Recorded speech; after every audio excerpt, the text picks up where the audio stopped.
the Cabinet meeting today, and I just thought I'd make a few comments about yesterday's budget. I know you're dying to see if I've got any inside information, but the truth of the matter is, I think Philip Hammond forgot to send me the card with all the details that we were going to have.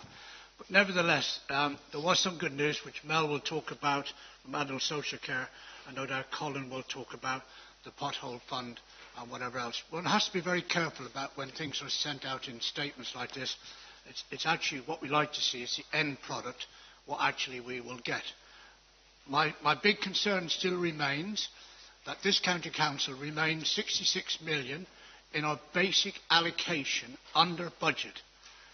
But where those figures come from, and I want everyone to be aware of it, is 48 million of that is to do with adult social care for the severe learning disability cases that Surrey County Council, like other local authorities, took from the NHS on the 1st of April 2011. In 2011, we took on 860 cases, the largest in the UK, and I think it's probably the largest in Europe. And we also were provided with £65 million annual funding to look after those 860 really vulnerable people that I think we should never forget. I regret that we don't have 860, but it's closer to 600 now, and that is where the 48 million comes from. It's a real disappointment to me personally that over the last 4 or 5 years, that 65 million has been eroded to not a single penny. The second area of concern to me is our public health. When the public health was transferred to Surrey County Council on the 1st of April 2013, the same as a lot of other local authorities, I was delighted to receive it. What I didn't realise was the sting in the tail that the Surrey PCT, the old Primary Care Trust, actually shortchanged us by 14 million. So we lost 14 million on the transfer. The good news is that we got quite a lot of good staff in, and they've really embedded well into this organisation. What members of the public may not be aware, in 2015, after years of us asking government to make up our funding, a report was done by a company called ARA, who did a research for the government and provided a report to the Department of Health that indicated that Surrey County Council, like some others, was substantially underfunded by 13.3 million, i.e. 36% less than our share. It's really important that in the forthcoming discussions that departments have after the Chancellor has announced this thing, I will hope to see that the Department of Health actually activates and implements the decisions that were provided to it by the ARA consortium. It is important because people sometimes fail to understand adult social care funding and public health funding are critical in helping to prevent people getting into a worse situation. And the final small piece of that missing puzzle is the 5 million for unaccompanied asylum-seeking children. As many of you know, I was brought up in an orphanage, and children at that age, certainly I didn't know at a few months old what I was supposed to do. But the reality is, children, we should be looking after children, and particularly children who haven't got parents. And whether those children arrive in this country because of circumstances, we still have an obligation, I believe, as a society, and certainly as a council, to look after those children. But I do believe society as a whole should pay the bill. It shouldn't have to fall on Surrey County Council taxpayers to fund half the cost of looking after them. So that's how the money is made up. So today, welcome to the Cabinet this afternoon. And if you're watching either here in the County Hall, thank you for those who are attending, or if you're watching on the webcast. As always, we have some important decisions to take on behalf of Surrey residents, including a report on our proposed strategy to create an environment for us to transform the way we deliver services by being more joined up with our partners. That means our district of boroughs, the health service, the police, etc., and the voluntary organisations who can play a big role going forward. How we will help to shape services around residents and communities and using technology better. However, to get there, we will have to take some difficult decisions. And many of you will be aware that yesterday we launched, or today we have launched, 5 major consultations on different services that we are looking at. We also have a report looking at the use of LED technology. When we set about in 2009 and 10 to implement the street lighting project, LED technology wasn't at the position where it was today. And we believe now is the right opportunity, and Colin Kemp will talk to us about that as we get to it. It has a huge opportunity for us to save money, and the capital cost, Colin will talk about it again. We also have a paper, a very important paper in my opinion, about the long-term approach to using our land, our building and our assets for the benefit of residents in Surrey. We have to look and ask ourselves the question, do we need this building? Can we convert this building into something better? And how do we actually address what residents want, which is services in one hub place, so it's easier to access things? I think that's absolutely critical. In addition, we'll be discussing a new policy on single use of plastics, which was supported right across the political parties on this council recently at a council meeting. It is our vision how we will create clean and green environments and stop using plastics all day.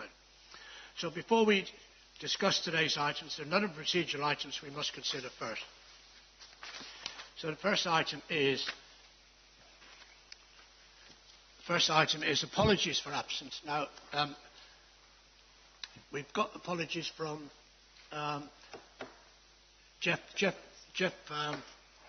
Harris, who unfortunately has just had an emergency call from the family, and I've said to him to go ahead and sort out that matter. It's a personal matter, and leave it at that. If he can sort out, he will join us. I don't think we've got apologies from anybody else, have we? No? Okay. It's just strange not seeing Helen Clack here, but not to worry. We'll get over that, won't we? We've got Charlotte now. So the minutes of the previous meeting, item 2, are these agreed? And you've all seen them earlier on. Are we all happy with those? Thank you. Declarations of interest. Does any member have a declaration of interest you wish to declare? Okay. So we now go on to item 4A, which is members' questions. I have right now, yeah. So 2 questions. Surprisingly, quite new people who've never asked a question before. Hazel Watson and Jonathan, what's his name? Oh, Jonathan Essex.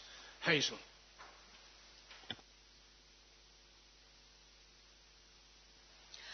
Thank you very much indeed for answering my question. I do have a supplementary question, which is, the Cabinet has decided to make the Council's countryside estate self-financing by 2021. This has resulted in a number of unpopular decisions. In view of this, will the Cabinet consider either giving or selling the Council's countryside estate to another organisation which has the necessary funding to maintain and protect the countryside estate now and into the future? Thank you. Before I ask Mike to comment, I do have to say one thing. Sometimes the role of a councillor is not actually always to make popular decisions. Popular decisions can cost an awful lot of money, and we're in the business of running an efficient, effective council to ensure that the finances we have are actually used correctly. I know that may be difficult for members of the Liberal Democrat Party to realise, but we as Conservatives are very clear. We have to deliver the decisions, and some decisions that we will face today and in the coming months and years are going to be difficult for many people, and I recognise that. Colin, sorry, Mike, would you like to pick up the other point, please? Yes, I will do, Leader. Thank you for the supplementary, and I would start by saying that in 2002, this council had a contract, and has still got the same contract with Surrey Wildlife Trust, which is a 50-year contract. When I came into the position I'm in now, or Cabinet Associate at the time, we looked at the contract with John Fury, and there was no doubt that the vision was to reduce, within that contract, a zero cost to Surrey County Council of managing the countryside. But unfortunately, in the first 11 years of the contract, that didn't happen. So therefore, I met with Surrey Wildlife Trust, and we agreed that we would work till 2021 to go to zero. If we hadn't have done that, we'd have carried on the way we were, we would be saying to Surrey Wildlife Trust now, well, actually, we've got to cut $500,000 off your budget. What would that have led to? That would have led to work being reduced to protect our beautiful countryside. And I certainly am not prepared to let that happen. I believe what we've done was the right decision. Yes, as David said, some of them decisions may be unpopular. But what we should remember also, we've got filming going on, we've got camping, we've got wood fuel business, we've got a sawmill. there's much money coming in to Surrey Wildlife Trust to manage the countryside, not just the car parking charges. The thought of selling this, when we've got a contract already, I can tell you would be extremely difficult. And what we're saying, we would sell it to somebody else who would manage it at zero cost. I don't believe that would work, and I don't believe legally we would do that, we would want to do that. We believe it is right we stay with Surrey Wildlife Trust, we work with Surrey Wildlife Trust, we work with the residents and get the best possible solution to improving our countryside. I'm going to use this as an opportunity to talk about the countryside review that we're doing at the moment, which we launched 2 weeks ago, and I urge everybody to go on and fill the consultation in, which is about improving the countryside, our beautiful Surrey countryside, for the next 25 years. Because I want us to say we've left the countryside in a better condition than when we took it over. We won't do that if we start trying to sell it off. Thank you.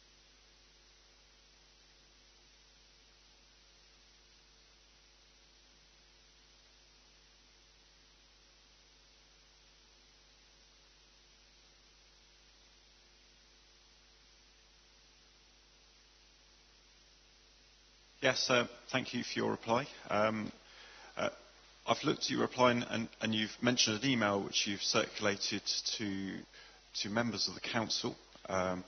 You mentioned in your reply that there are strategy documents linked on the single page with the consultations on the Surrey County Council website. But I've checked online and currently I can't see those strategy documents. I've looked in the consultation. If you start answering one of the consultations on children's centres, you find the details once you've started filling out the consultation itself, but there's not those details there, and for the others I'm not sure where they are. Is it possible to put the same details that you've circulated to councillors in the public domain on that same website, and the strategy documents, to have them all out in the open so you can see the strategy documents before you start filling out the various consultation responses? And in particular, could you confirm which children's centres you're planning to close, which is the same level of detail as you've given on the community recycling centres, for example, where you've said which are the proposed well, it's probably there somewhere, but I'm sorry, it's not that clear, and I couldn't find it, which is why I'm asking, which I guess is why I'm sitting here pleading with you for help, to make it easier for me to do my job and to share with my residents what is proposed. Thank you. I'm not sure how to answer the first part of your question, but I will let my officer team pick that up. I don't have the information, so I can't respond to you on that. In terms of what we're closing and what not closing, I think if you look at it very carefully, the consultation makes it clear that we are looking for feedback from residents. I've explained that this morning on BBC Surrey Radio. It's really important that residents do communicate back to us their views on these things. The reality is 70% of our budget is already spent on statutory and children and adult social care services. That leaves 30% less, and that 30% is slowly being eroding year after year. The more our demand pressures go up on that. So in terms of what we're going to close and what we're not going to close, I don't know where you get 21 from, because there are no figures yet in the public domain, because the Cabinet will make that decision on the 29th of January following a review and feedback from residents. What we have to remember is this: buildings like this don't provide anything to any resident out there other than a cost to the taxpayer. I'm personally very passionate about the idea that we should look at every one of our buildings, and we're talking about that at item 10 this morning. So it's very clear to me, it's about how do we look after the people who need the service, how do we actually extend the family resilience, can we look after children from 5 till 11? I think that's the point you want to get over, isn't it, Claire? Go on, Dan. I wonder if I can give some clarification to Jonathan. If he does go into the particular consultation on children's centres, it's in two parts, and the first part is about the model of family resilience and our aspirations and how we're trying to develop the service. As David said, it's about a service. The second part of the consultation is based on a district and borough basis, and it's 11 different parts, and you move forward to if you live in a particular district and borough, and you would obviously, I imagine, want to go to Reigate and Banstead, and it does list very clearly what the proposed, what officers' thinking around the model in Reigate and Banstead is, which is a series of main centres with satellites, and it will tell you which centres would stay, which would close, and which would become satellites. So yes, that information is definitely there online as part of the consultation in full detail. Leader, I got it from the council website, so it is in the public domain. My concern was that at the start of the consultation you couldn't see that detail, and I think it would be much clearer, as you have said in your response to my question, that the strategy documents will be accessible for the public website, to actually have that strategy document accessible rather than split up in parts and accessed from different parts within each consultation in turn. But thank you very much for your answer. Then the final question, public question, was from David Beeman, who is the Waverley Borough and Farnham Town Councillor. David is not here, so the answer, which is provided by Colin Kemp, stands. We now go on to item 5, reports from select committees. None were received, surprisingly. Item 6 is decisions made by the leader, deputy cabinet members, or the investment board decisions taken since the last cabinet. We have one which Mary Lewis took, and are members happy with that, which is on page 3 of our agenda? Are we all happy with that? Great, thank you. We'll now move on to item 7, which is the substantive part of the debate, on new policy and action plans for single-use plastics. Michael.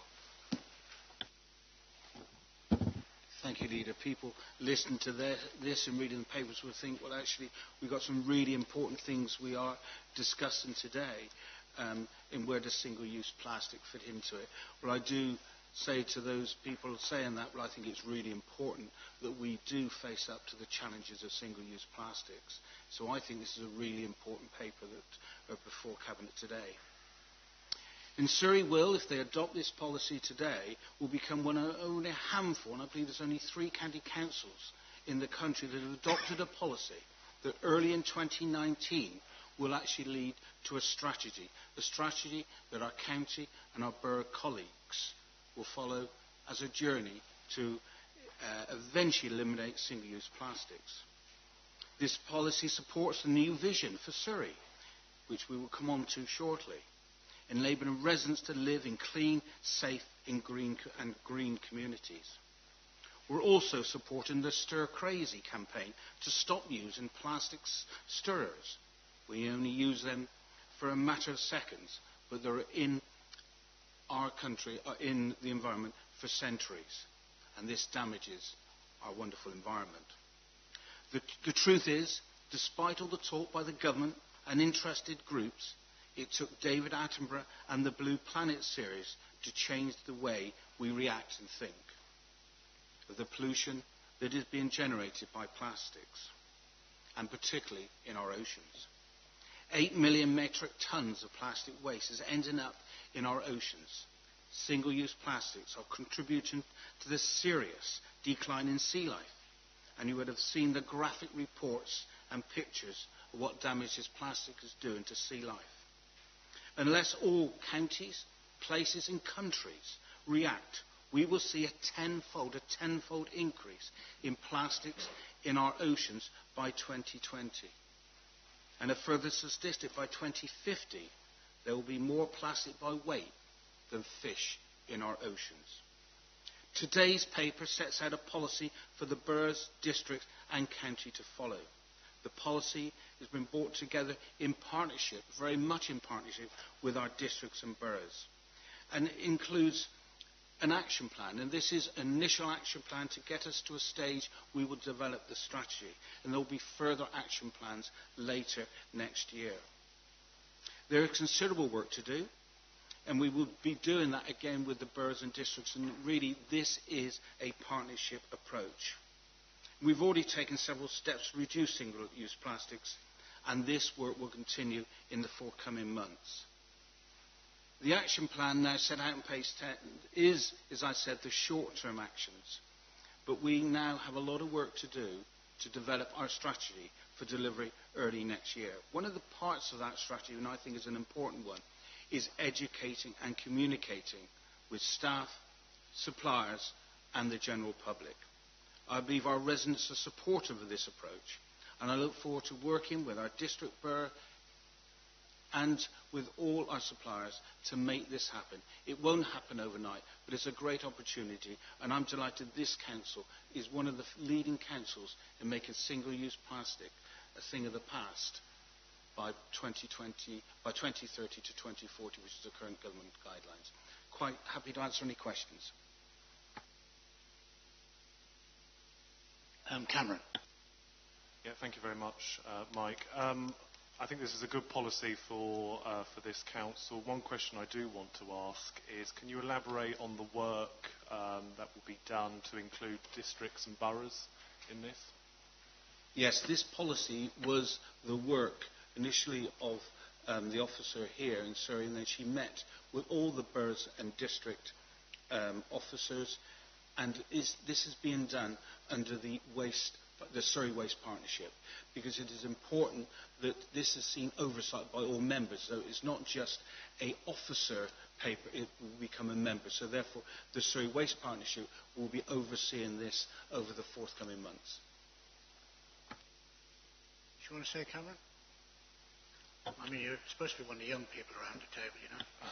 Well, I mean, I have to say, on this report, I do note, and I think it's good that it's been included, that actually it mentioned to the vision for Surrey in 2030 to enable residents to live in a clean, safe and green communities where people and organisations embrace their environmental responsibilities. I'm pleased that's been included as part of this policy. That's really important. You know, the county council can't do this on their own. You know, there are 1.1 million residents out there who've got to help us. And one of the worst things I see every day of the week that I'm allowed to travel on the motorway or on the A roads is the amount of rubbish and plastic chucked out of cars.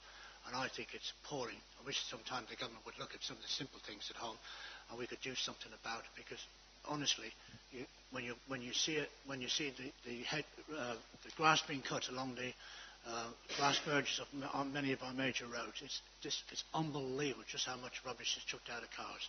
Of course, it couldn't have been Surrey residents, could it? Jonathan, you want to...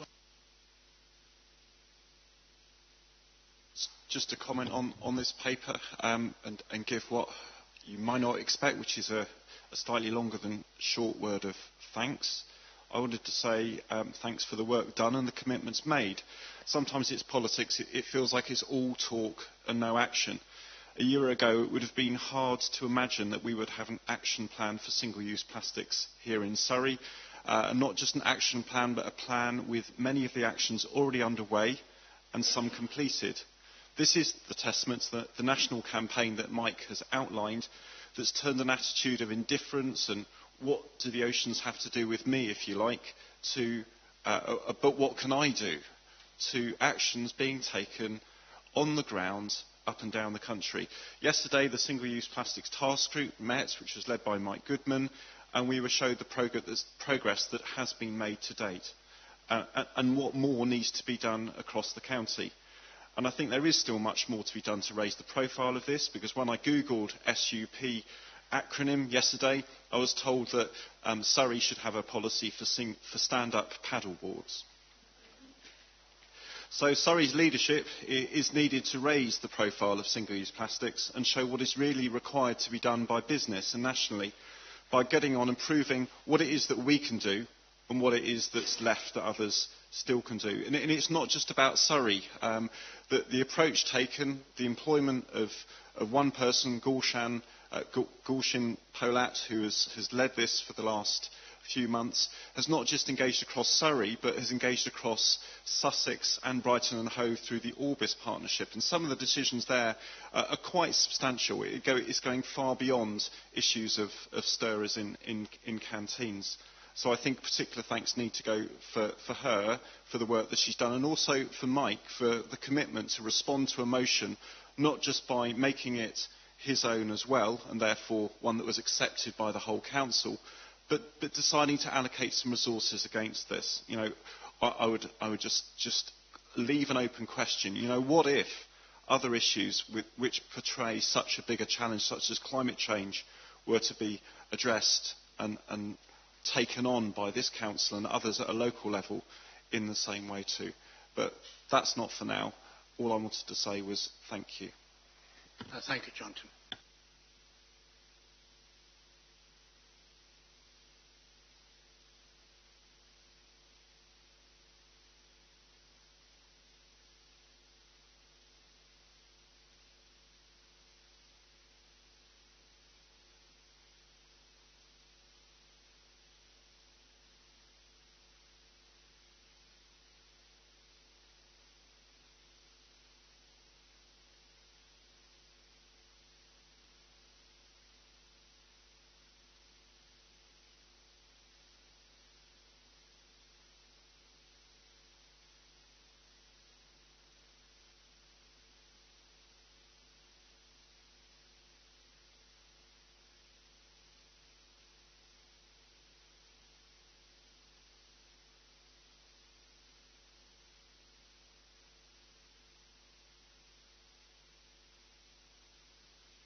My apologies, I didn't realise my phone wasn't on. Anyway, what I was saying, so we need to make sure that the full savings, which is the 66 million that we've got planned to save in our medium-term plan, and the 40 million, this will be a major achievement for the county council.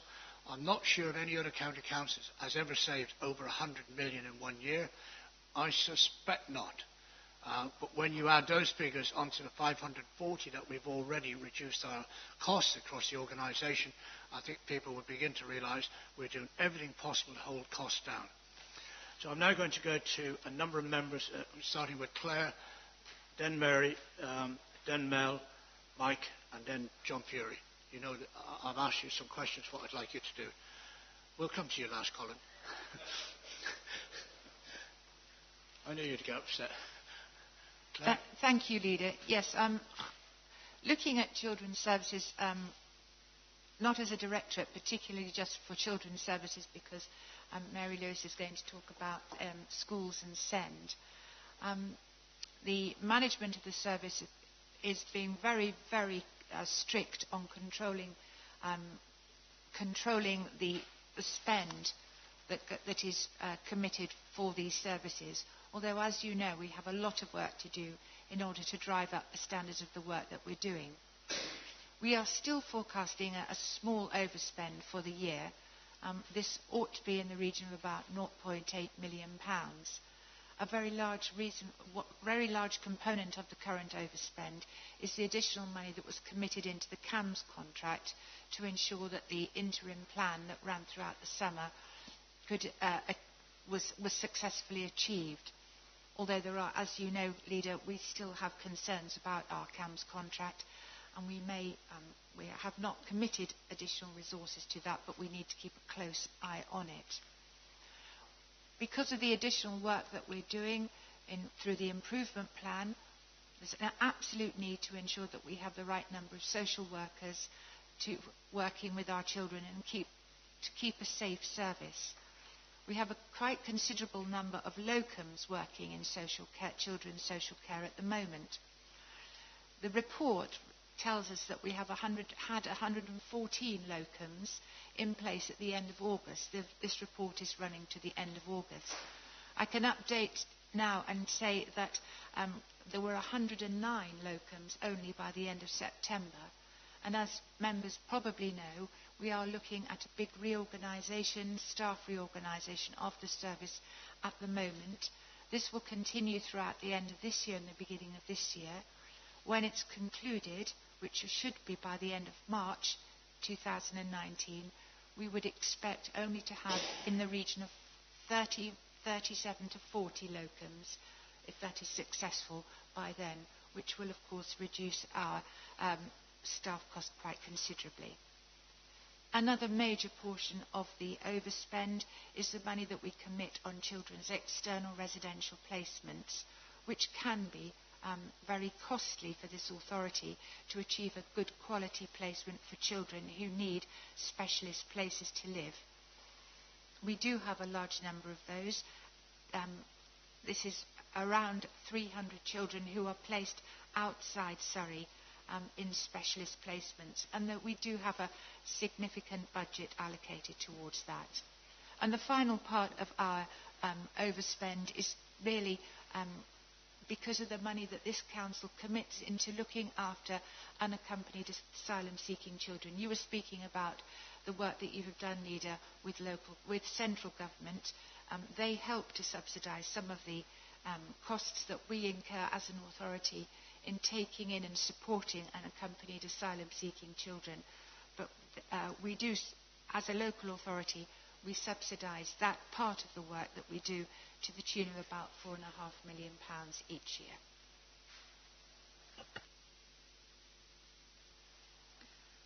Thank you, Chairman. At the start of the financial year, the pressure on schools and SEND service was estimated at £30 million. And it is Halloween this week, but I think that's one of the scariest figures that we've had around the council for a very long time. We don't need to be frightened by anything else. And I continue to be very, very concerned about the spending on SEND. So we've put in place a cost containment plan, and the 8.9 million has already been achieved of that by that cost containment plan. But we have 2.4 million facing potential barriers and 3.8 million are at high risk. So I think we're not out of the woods yet, even on the worst 15 million of that pressure, and I think we need to really keep our eye on that number as we go through the monitoring. It says in paragraph 11 there's a degree of uncertainty about the forecast of the cost containment and so on, how well we're doing on it, because the new school placements and college placements that have only just started, we don't know the exact impact of those yet. But that sentence tells quite a story, because why don't we know? Why are we so late with knowing these things? So, there's going to be a bit of a hope at the end of my my bit on this, because when we come to talk about the transformation plan, we'll be able to see what we're going to do about some of these things. But at the moment, we really, really don't know how we're spending our money until we've spent it, and we need to completely change that. So, looking at the second 15 million, not the cost containment plan bit, but the overspend, we're still talking about £15 million overspend in the high needs block of the dedicated schools grant. That's offset a little bit by 0.4 million underspend in the rest of the service. And we have to remember also that the service has taken management action to achieve its revised budget envelope and reduce expenditure by 1.4 million this year. So those things are going on, those things are moving forward, but the big picture is still quite frightening. We've been having a close look, and I've got so many numbers here, I don't really know which one to start with, but about our EHCPs, our education, health and care plans. How different are we from other places, and why are our costs so high? And actually, although we are a little bit higher than our statistical neighbours, it isn't that makes us very different. So let's start with numbers. So EHCPs per 1,000 of the population aged between 2 and 18. We are on 2.8%. And our 10 statistical neighbours are on 2.4%, the South East 2.7%, nationally 2.6%. Okay, we're a little bit higher, but not a huge amount. But where we are so different from the others, and this is where our transformation is really, really needed, is that the percentage of pupils with EHCPs who we're placing in Surrey, not necessarily in Surrey, but Surrey County Council are placing in non-maintained and independent settings is 12%, as opposed to 6% in the South East, 6.3% nationally. So our numbers are a little bit higher, but our costs are massively higher because of the way we're choosing to do this. And it does show, everything here in this budget monitoring shows how much the transformation is needed, and we'll be talking about that later. The next thing to say is, because at the moment we're still making a lot of placements that are a long way away from Surrey, and even within Surrey, not close to children's homes, this is making it difficult for us to rein in our spending on transport.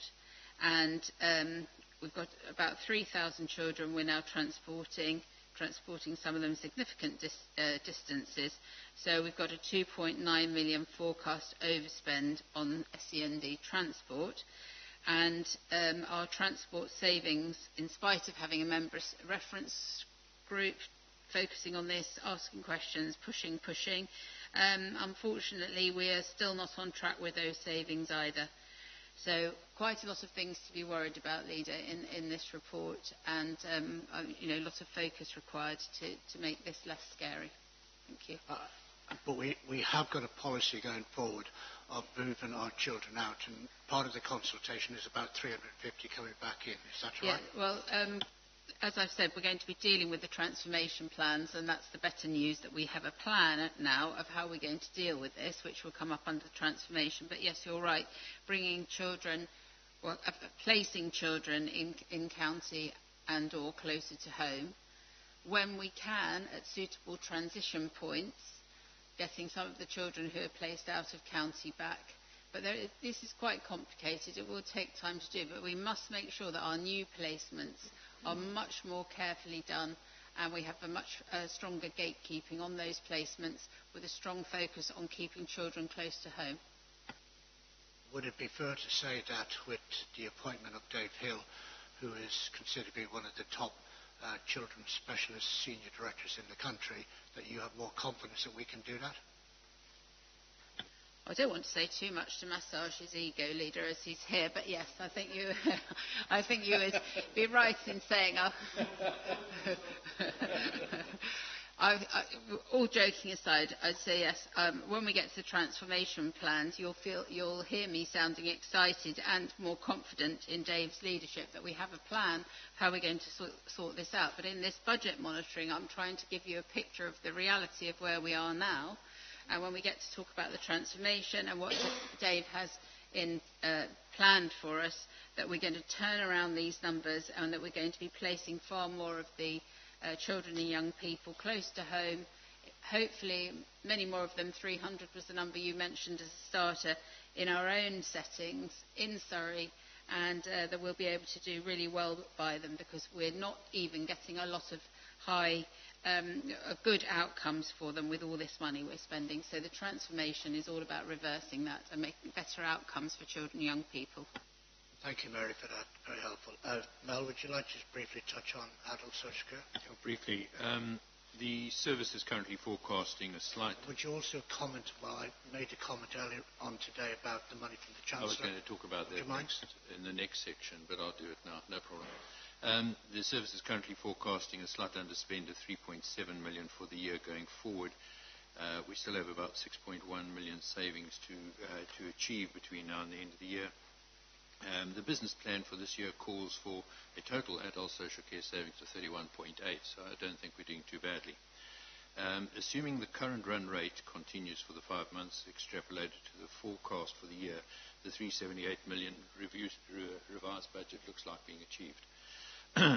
As part of the transformation work ongoing is the focus on demand management and the steps that have been implemented to full information on numbers.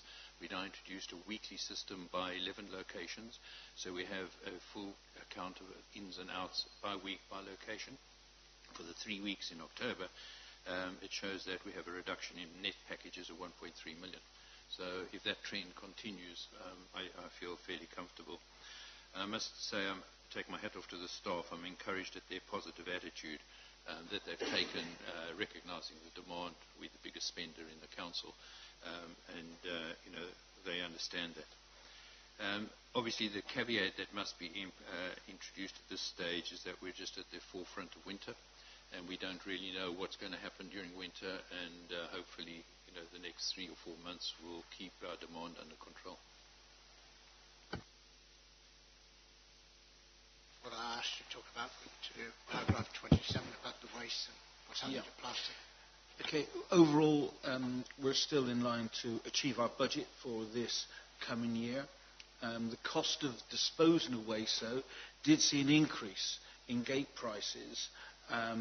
And this was mainly in June, July and August, and this was due to the uncertainty of the markets in China.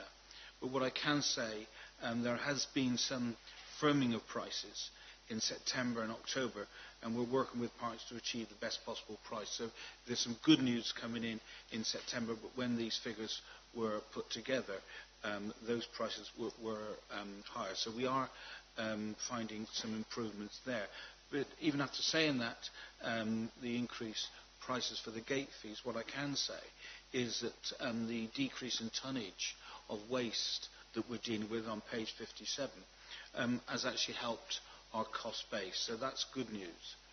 I ought to just mention now about Surrey's in terms of, I have mentioned before about the contract and the contract extension or potential contract extension. I'm pleased to say I met with the MD today, and we're looking at doing a lot of work over the next 3 or 4 months to look at the possibility of what would it look like if we extended the contract, and we had some really fruitful discussions today on that score.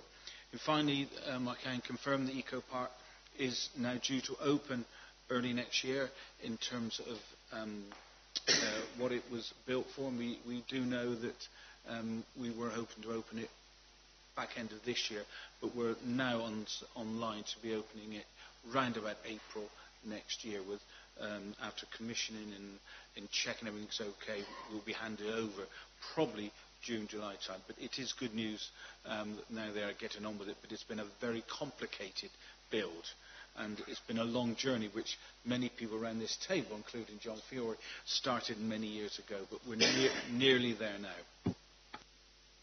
And just so that everyone is aware, the Chancellor's announcement yesterday, we will not see money of this kind again being used for a private finance initiative, which is in some ways a slight shame, because I do think as we develop as a society, I do think we need more of these eco parks around the area.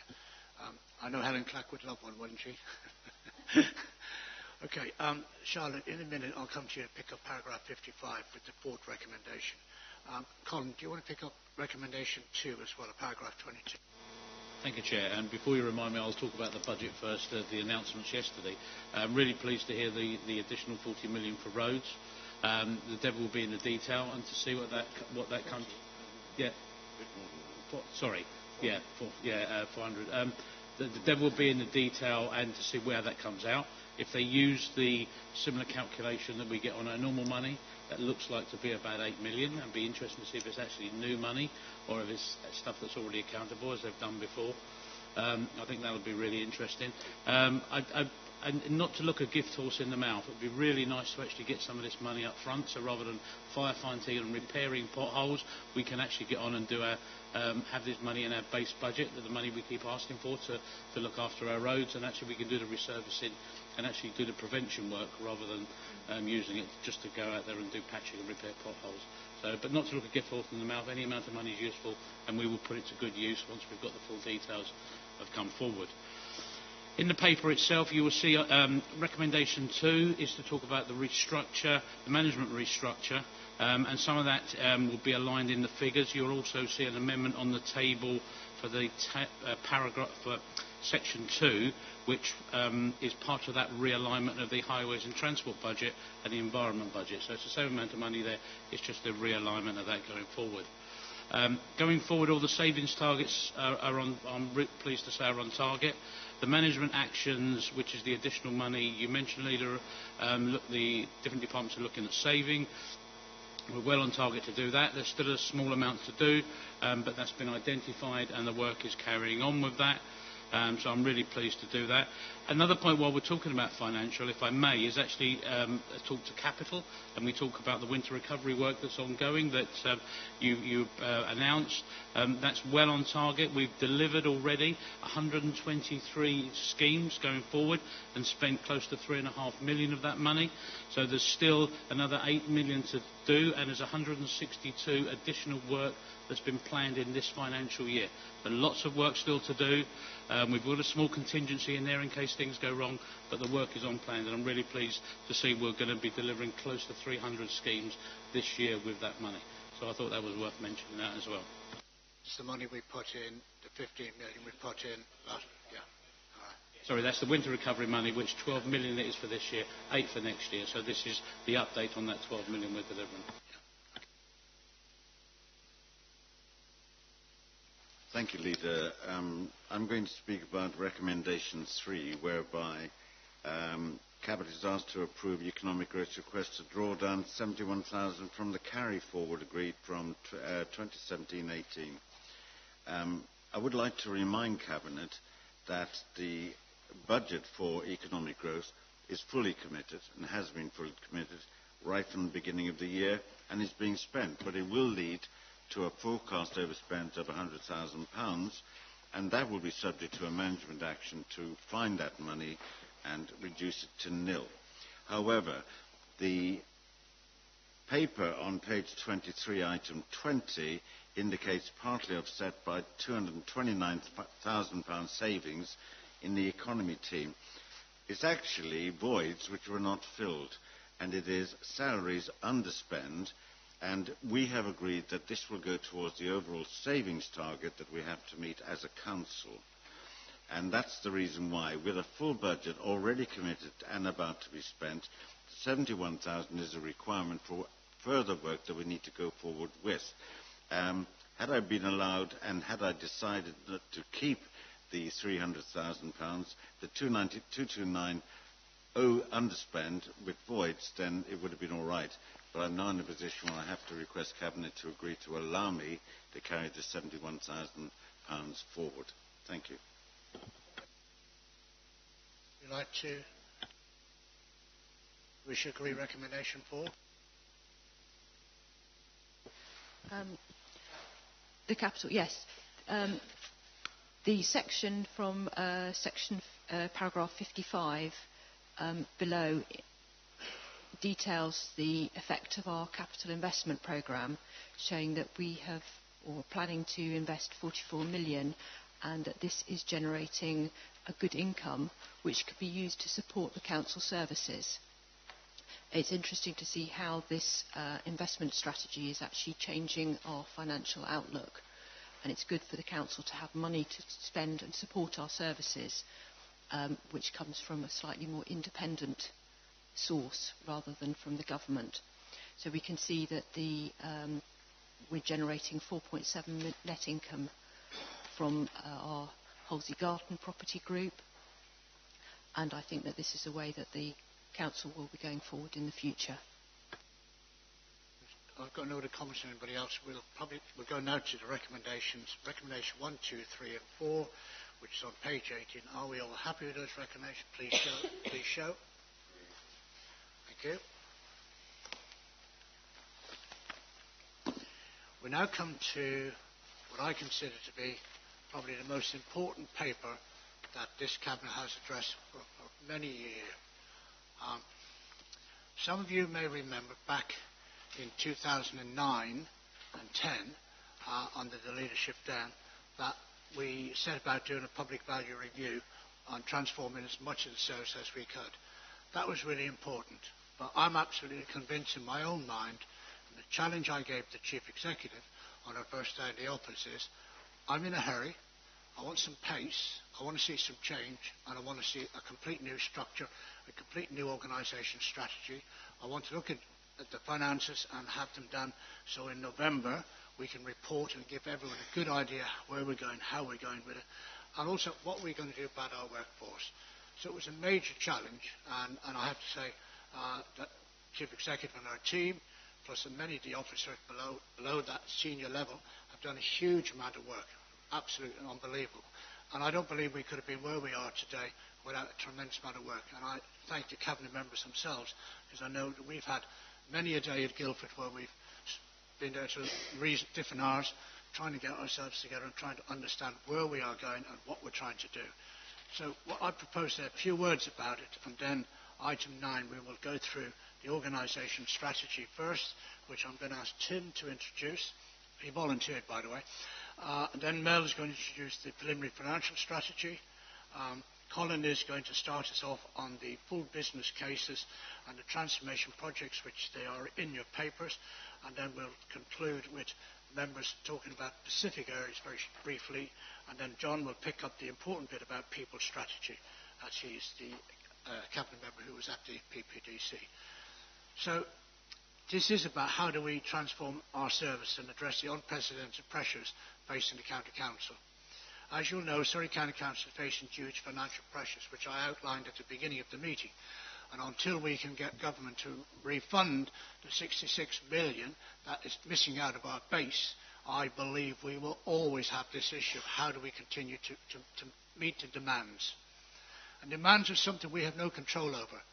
We don't control how children are looked after. We don't control people getting older.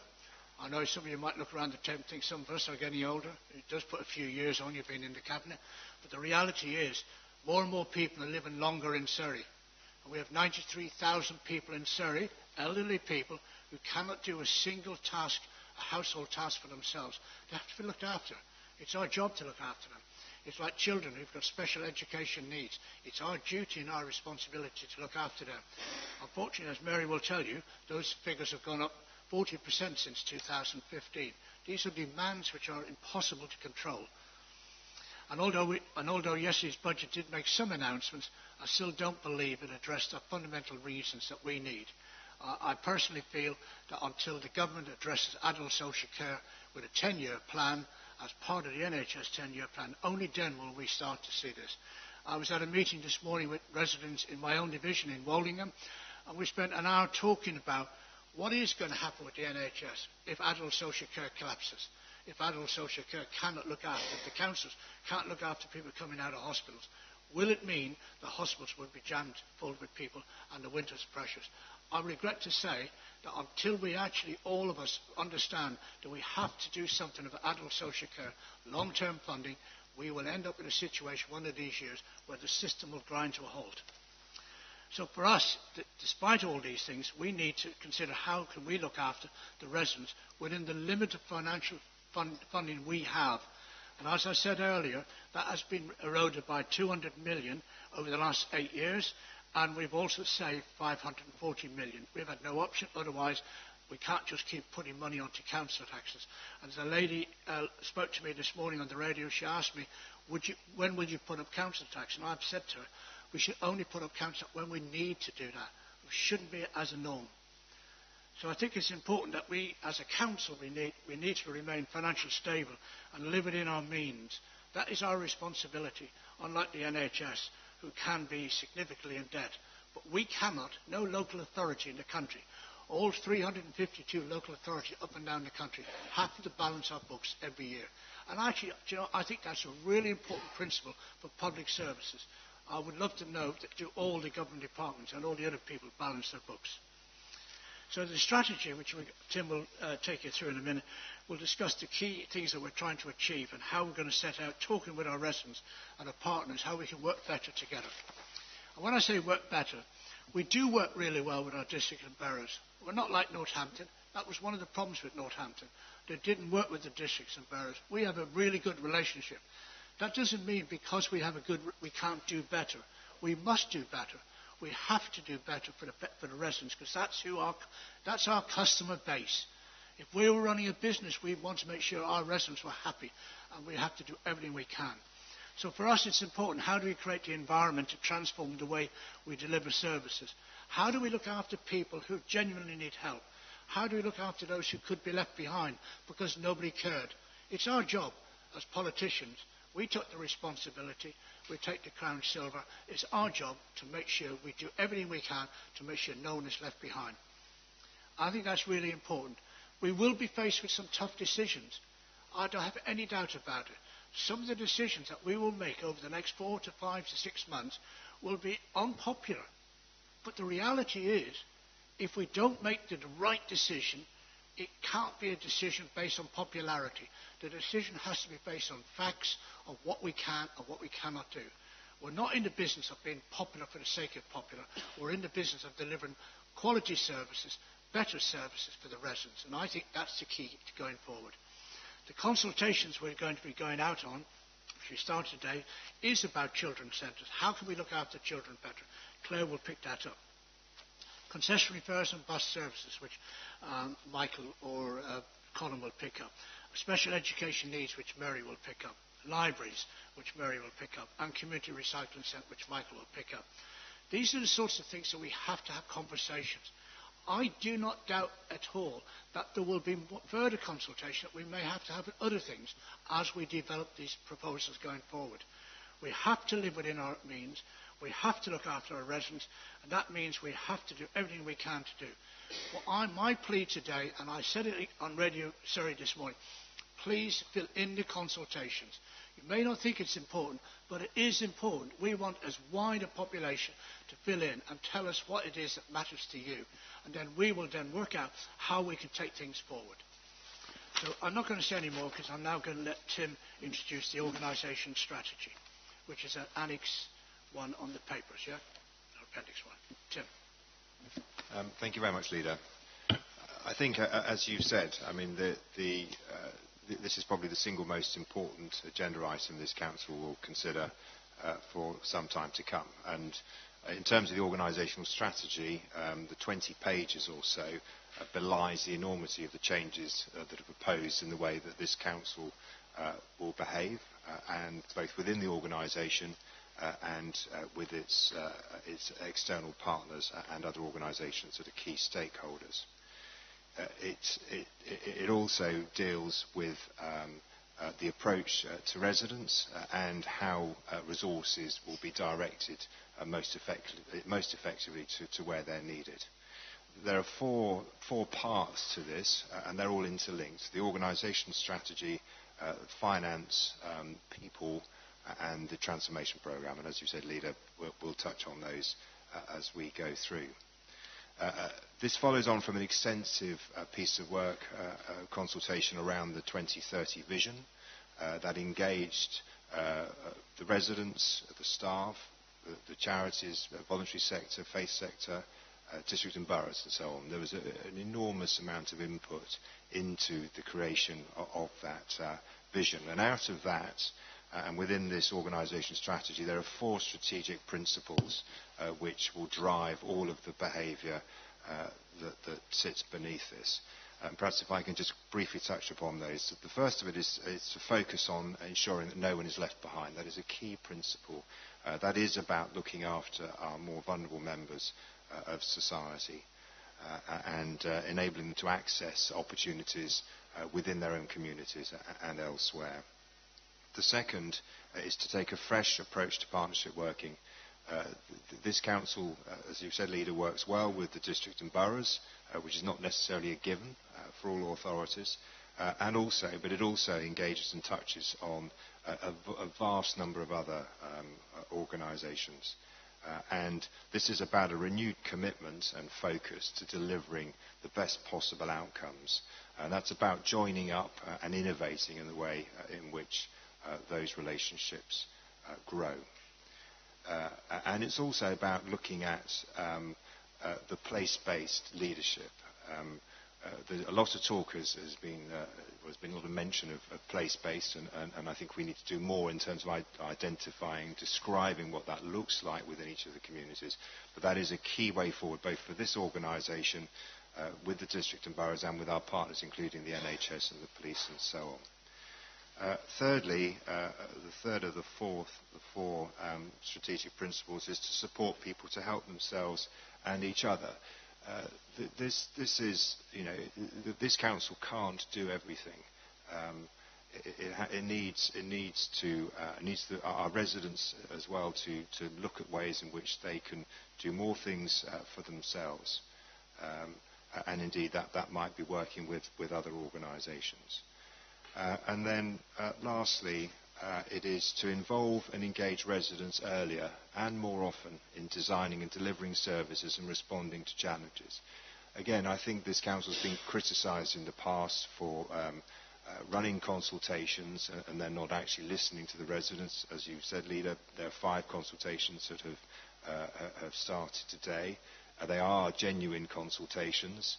It is asking residents and interested parties to feed back on those proposed changes, acknowledging that there will be a need to change the way in which we deliver these services. That doesn't mean that those services are going to deteriorate. It means that it's going to be delivered potentially in a different way and within the financial envelope that this council has. Those 4 strategic principles then feed down into 10 outcome focused ambition statements, and I won't go through all of those either, but just to give a couple of examples, if I might.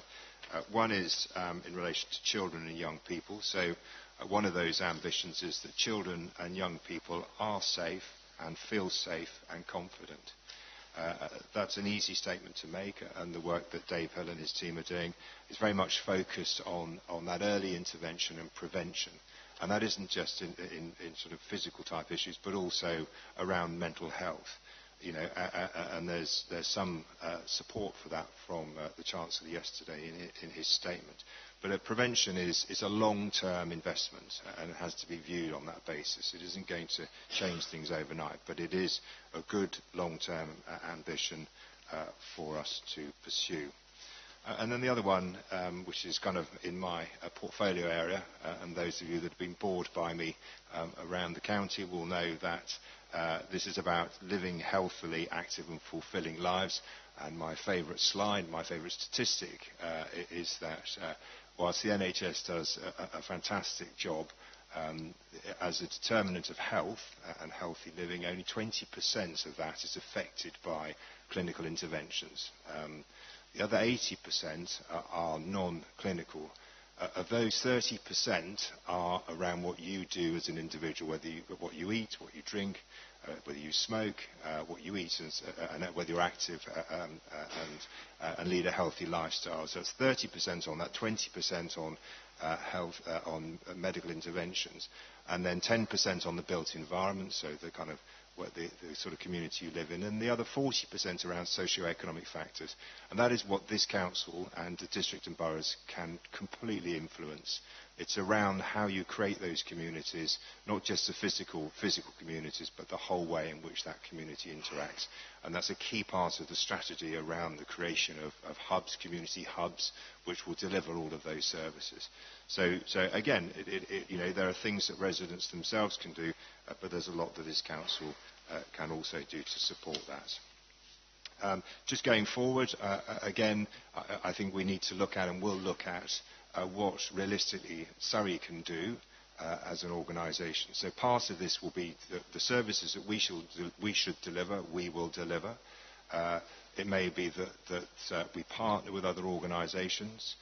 We enable other organisations to do things if they're better doing them than we are, or maybe just supporting other community organisations. So it doesn't necessarily mean that we will do everything ourselves, but we will in some form facilitate it. The document itself sets out a number of focus areas, including looking at our culture and our people, the customer experiencing, how we procure and commission services and so on. So there's a long list there which I won't go through, because finally then really this is all about improving outcomes.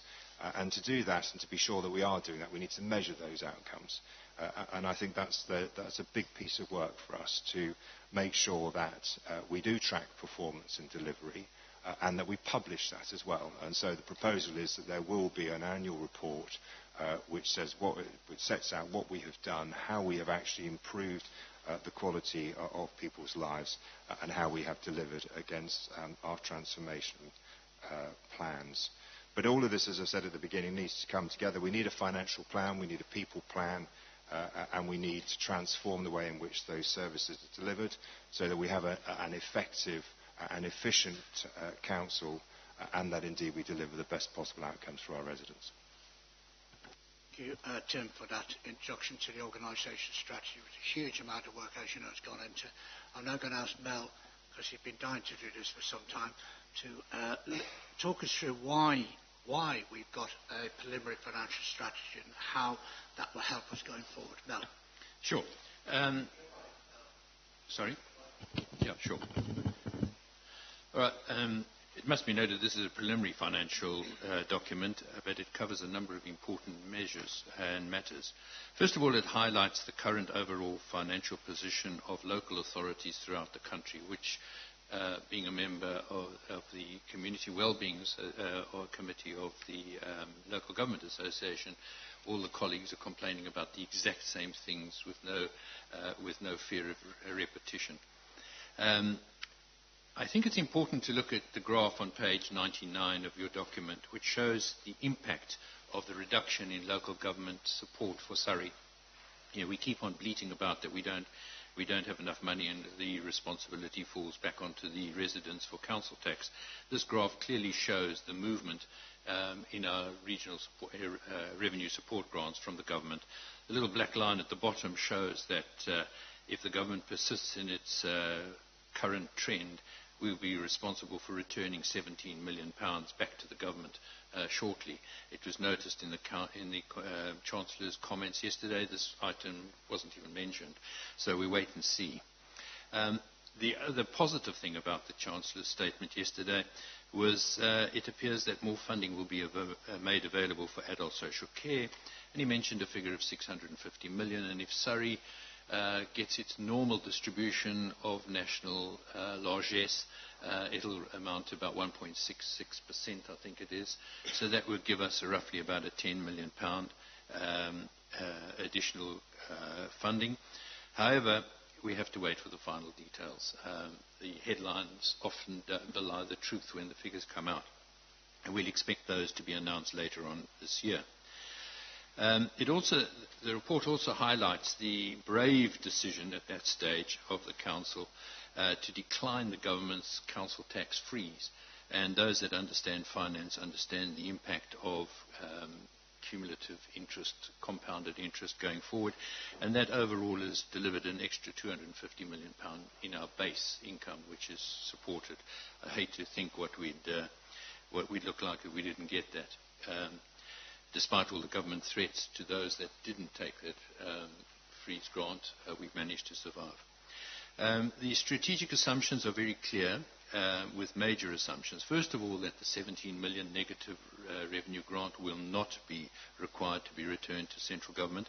I myself don't relish the thought of going to my residents and saying, of your council tax increase, we regret that 17 million has to be given back to the government. So that's one of the first major assumptions in the budget. The other one is a tremendously innovative idea, is that past reliance, I should say, on the reserves to balance the overspends of various departments should be now a thing of the past. That budget envelopes, which have been provided and accepted by all operating areas in the Council, will now be adhered to, and the managers responsible would make certain that they achieve and adhere to those envelopes. The strategic principles are set out on page 103, and again, I won't go through them all, but they're important to read. They cover various items dealing with finance going forward. The revenue budget sets out some key assumptions. First of all, the assumption on council tax, business rate retention, government grants.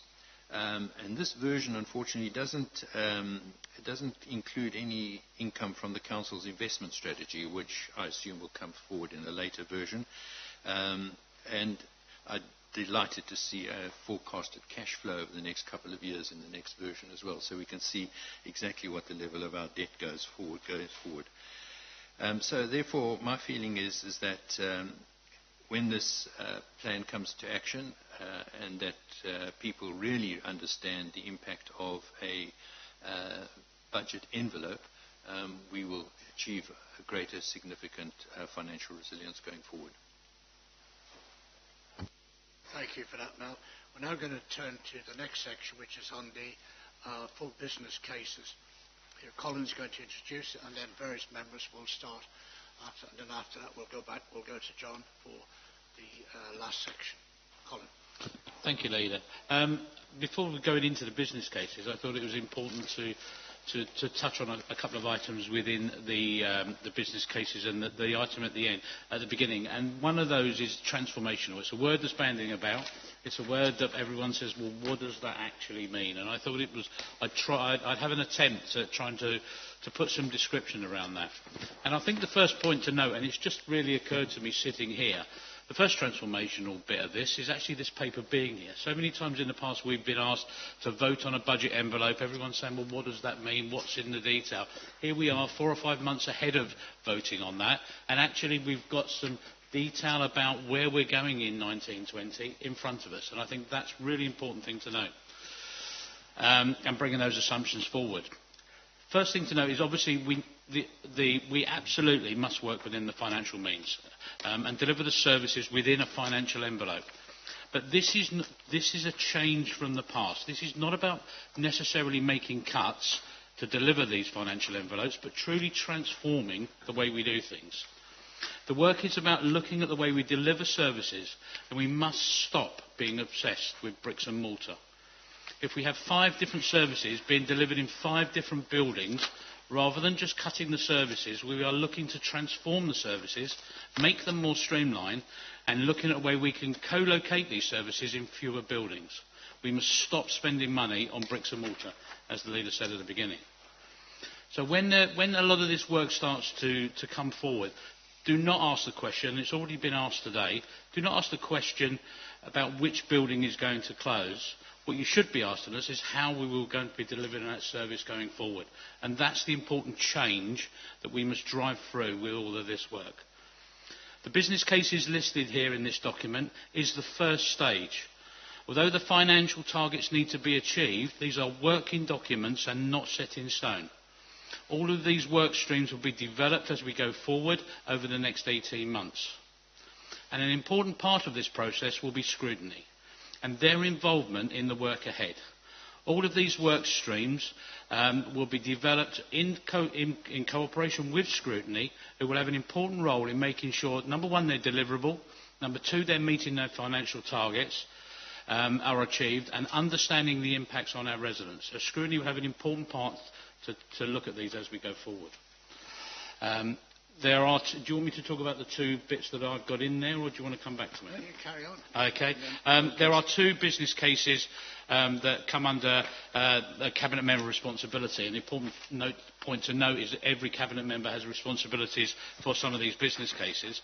Highway Transformational is again looking at how we deliver all those services, and this goes across both mine and Mike's areas, looking at all the services we've got within the highways, transport and environment, and also touches on some of Denise's areas as well. And it's again looking at how all those services are being delivered, looking at the operational structure within them and how we can better deliver that going forward. The second one on page 142 is the place strategy, and that's really important and actually links very nicely into the next item onto the agenda when we get there, which is looking at the place as a whole, looking at taking the bricks and mortar out of the question and just looking at what we've got, how we can use it and how we can better deliver the services. That's the 2 that was in there. Always happy to take these and work with scrutiny going forward, but I think they're 2 important ones there. Right. The opportunity to go first. Thank you, Leader. Yes, the 4 corporate business cases will really enable the other business cases going forward. The first one is the agile workforce, which is the ability to work almost anywhere, whenever, wherever, and therefore promoting collaboration. The key aspects of this business case are mobile solutions, having the technology infrastructure to allow that, changing culture and skills to permit it to happen, digitalising services, and collaborating in virtual spaces. The second one is Orbis Value for Money, where the shared service arrangement, which we take part in will provide the most efficient services and provide the support services that the Council Department needs to provide their services. Thirdly, the performance management and management information insights. To ensure that we have the data and insight required to drive effective decision making. And there we can pick up the comments that Mary Lewis made earlier about needing to have the correct numbers. So that's where we will bring that in.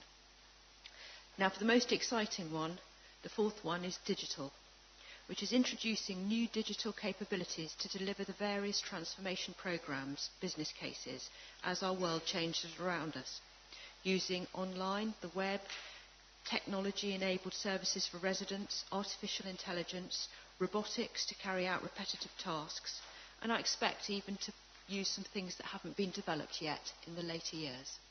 Thank you. And one thing that Charlotte talked about, which is performance management, insight into the information. I think it's really important for members and members of the public to understand that cabinet members are cabinet members for making policy decisions. That means that we need high quality, serious information about what the performance is and what are the insights into the knowledge and experiences that is being passed on to Cabinet before Cabinet makes those decisions. I know the Chief Executive is very clear about this, and I think this is one of the key things going forward. It may not look like the fancy titles of the others, but it is what I call the bedrock of information that we as a Cabinet and as a Council can make decisions upon. If we don't have the right decisions and the right information, we can make decisions which are probably not the right decisions. I think Mary's well into that. So if I can go to Claire now, you can talk about family resilience. Thank you, Lydia. Yes, as Cabinet Member for Children's Services, I am responsible for the Family Resilience Transformation Programme. We have already begun a major transformation of services for children through this programme, which is in response to the serious failings which were highlighted by Ofsted earlier this year.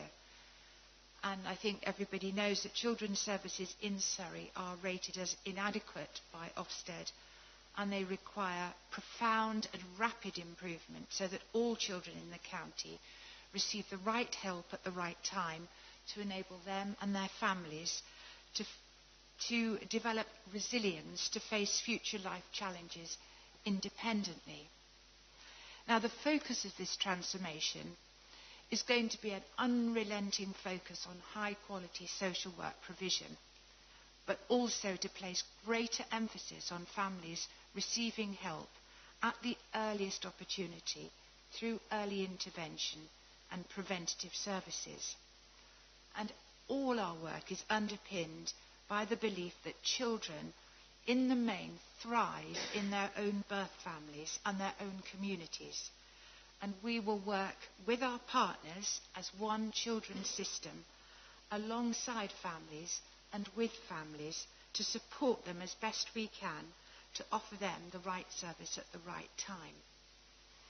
And all this is absolutely in line with those 4 principles that Tim started off by talking about in the organisation strategy. We are going to work alongside and with families, continuing that principle of engaging more and with our residents. And we are absolutely intent on supporting people to help themselves and each other in the work that we do with children and families through this model. And also, we absolutely are embracing a completely new approach to partnership. For children's services, the partners with whom we work the most closely are schools and the health service and the police and children's professionals in the wider community in districts and boroughs. It is one system that works together to help and to support children in their families. And we're promoting absolutely a new way of working together to keep children safe in their families and in their communities. And I did mention earlier around the CAMS contract that our principle of helping children and families at the lowest level of intervention is going to hold through the recommissioning process that we're going to do for our CAMS contract, and also through the SEND transformation programme, special educational needs and disabilities, that Mary is going to talk about in a moment. Thank you, Claire, for that. So it falls upon me to talk about spans of control.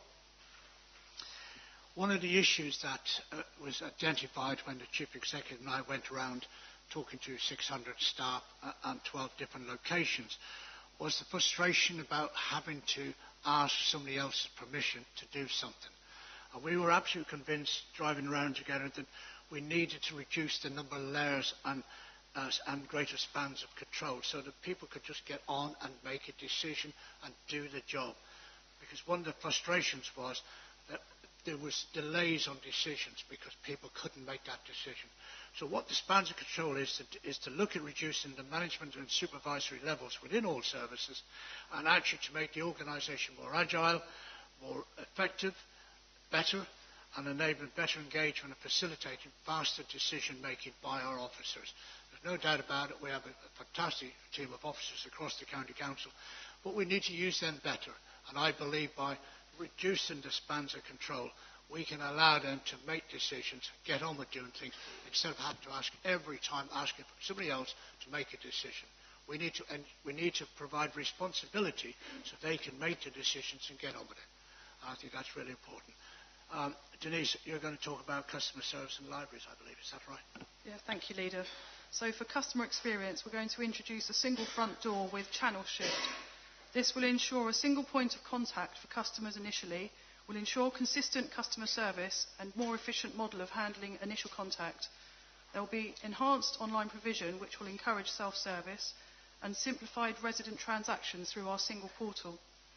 Insights will be enhanced to improve customer experience and improve service delivery, and this will increase capacity in our services through reduced calls on routine transactions. There will be cashable savings that will be realised in our services, and resources will be freed up to manage customer inquiries more effectively. And I'm also going to speak about libraries and cultural services, which I share and work very closely with Mary Lewis.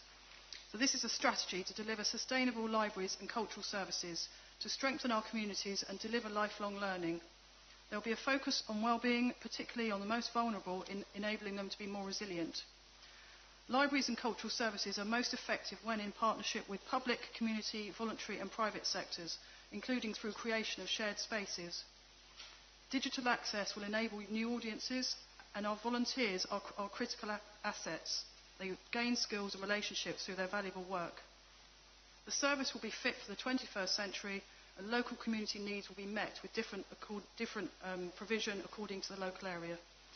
Resources will be targeted at the most vulnerable in our communities, and public engagement will inform the development of a proposal through our two-tier consultation. And we will align spend with the national average for cultural services, because we currently spend quite significantly higher than our comparators.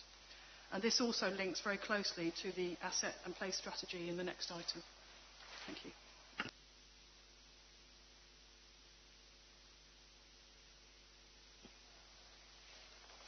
Thank you, Leader.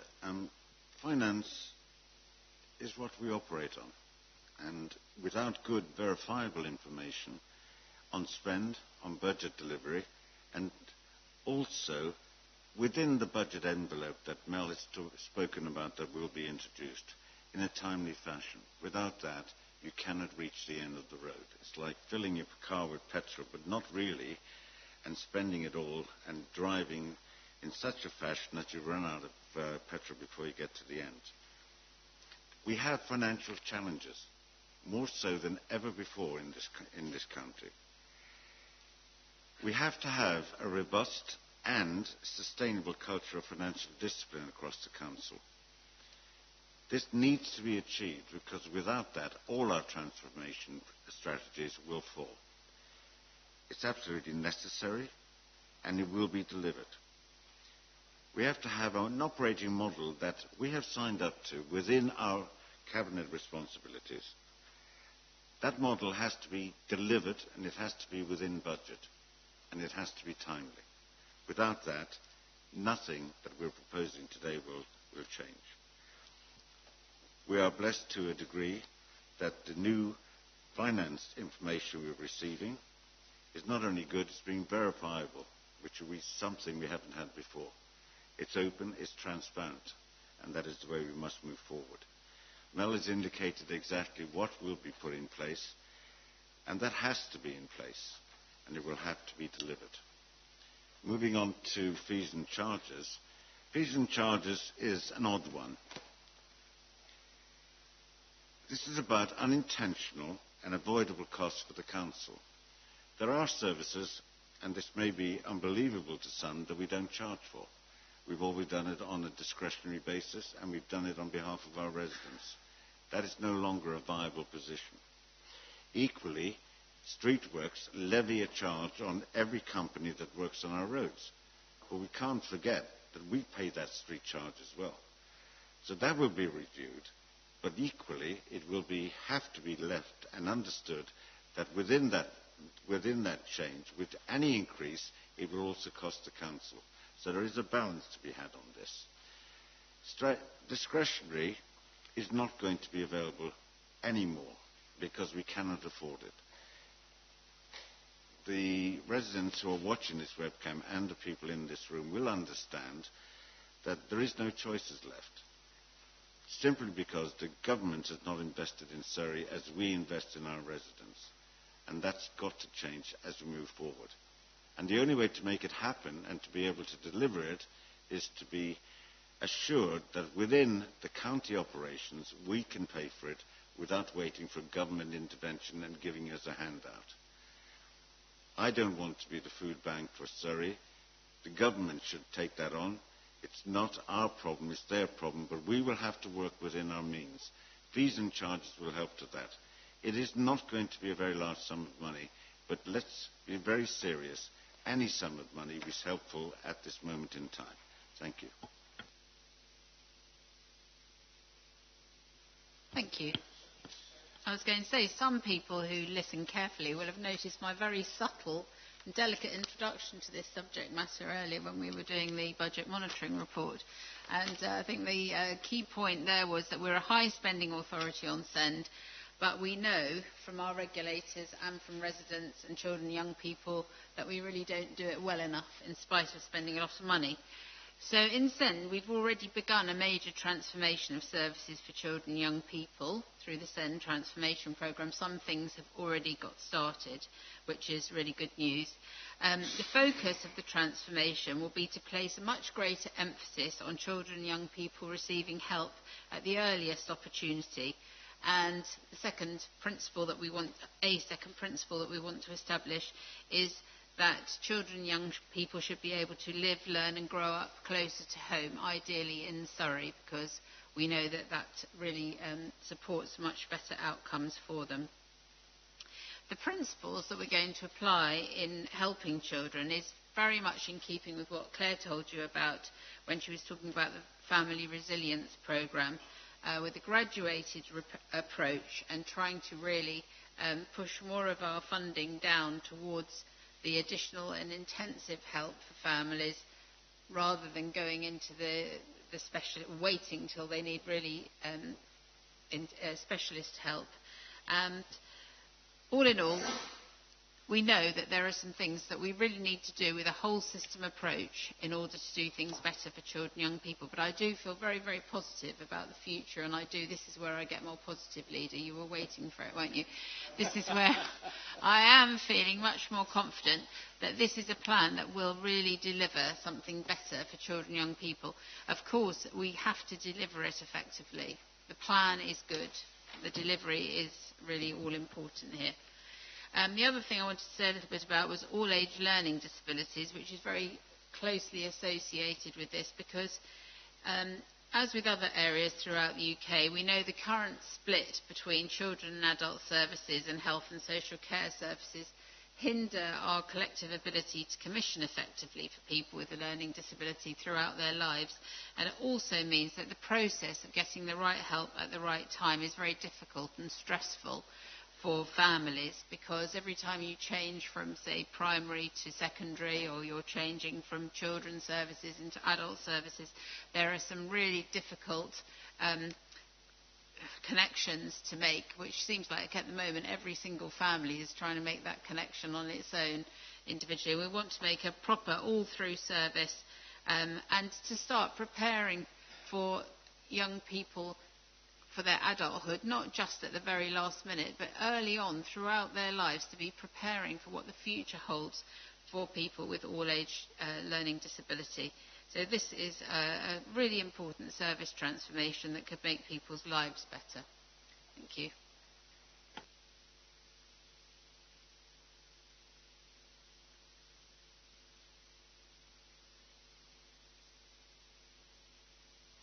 Right. Basically, I have a share of Mary's learning disabilities because we've got to align adult social care to a team of specialists who can do proper assessments and rigorous assessments as the children coming from transition. The last time I looked, there were 1,066 children that were in transition services, and one must understand that they would end up with a lifetime check coming from Surrey County Council. So it's important that the heading of this is an all-age learning disability.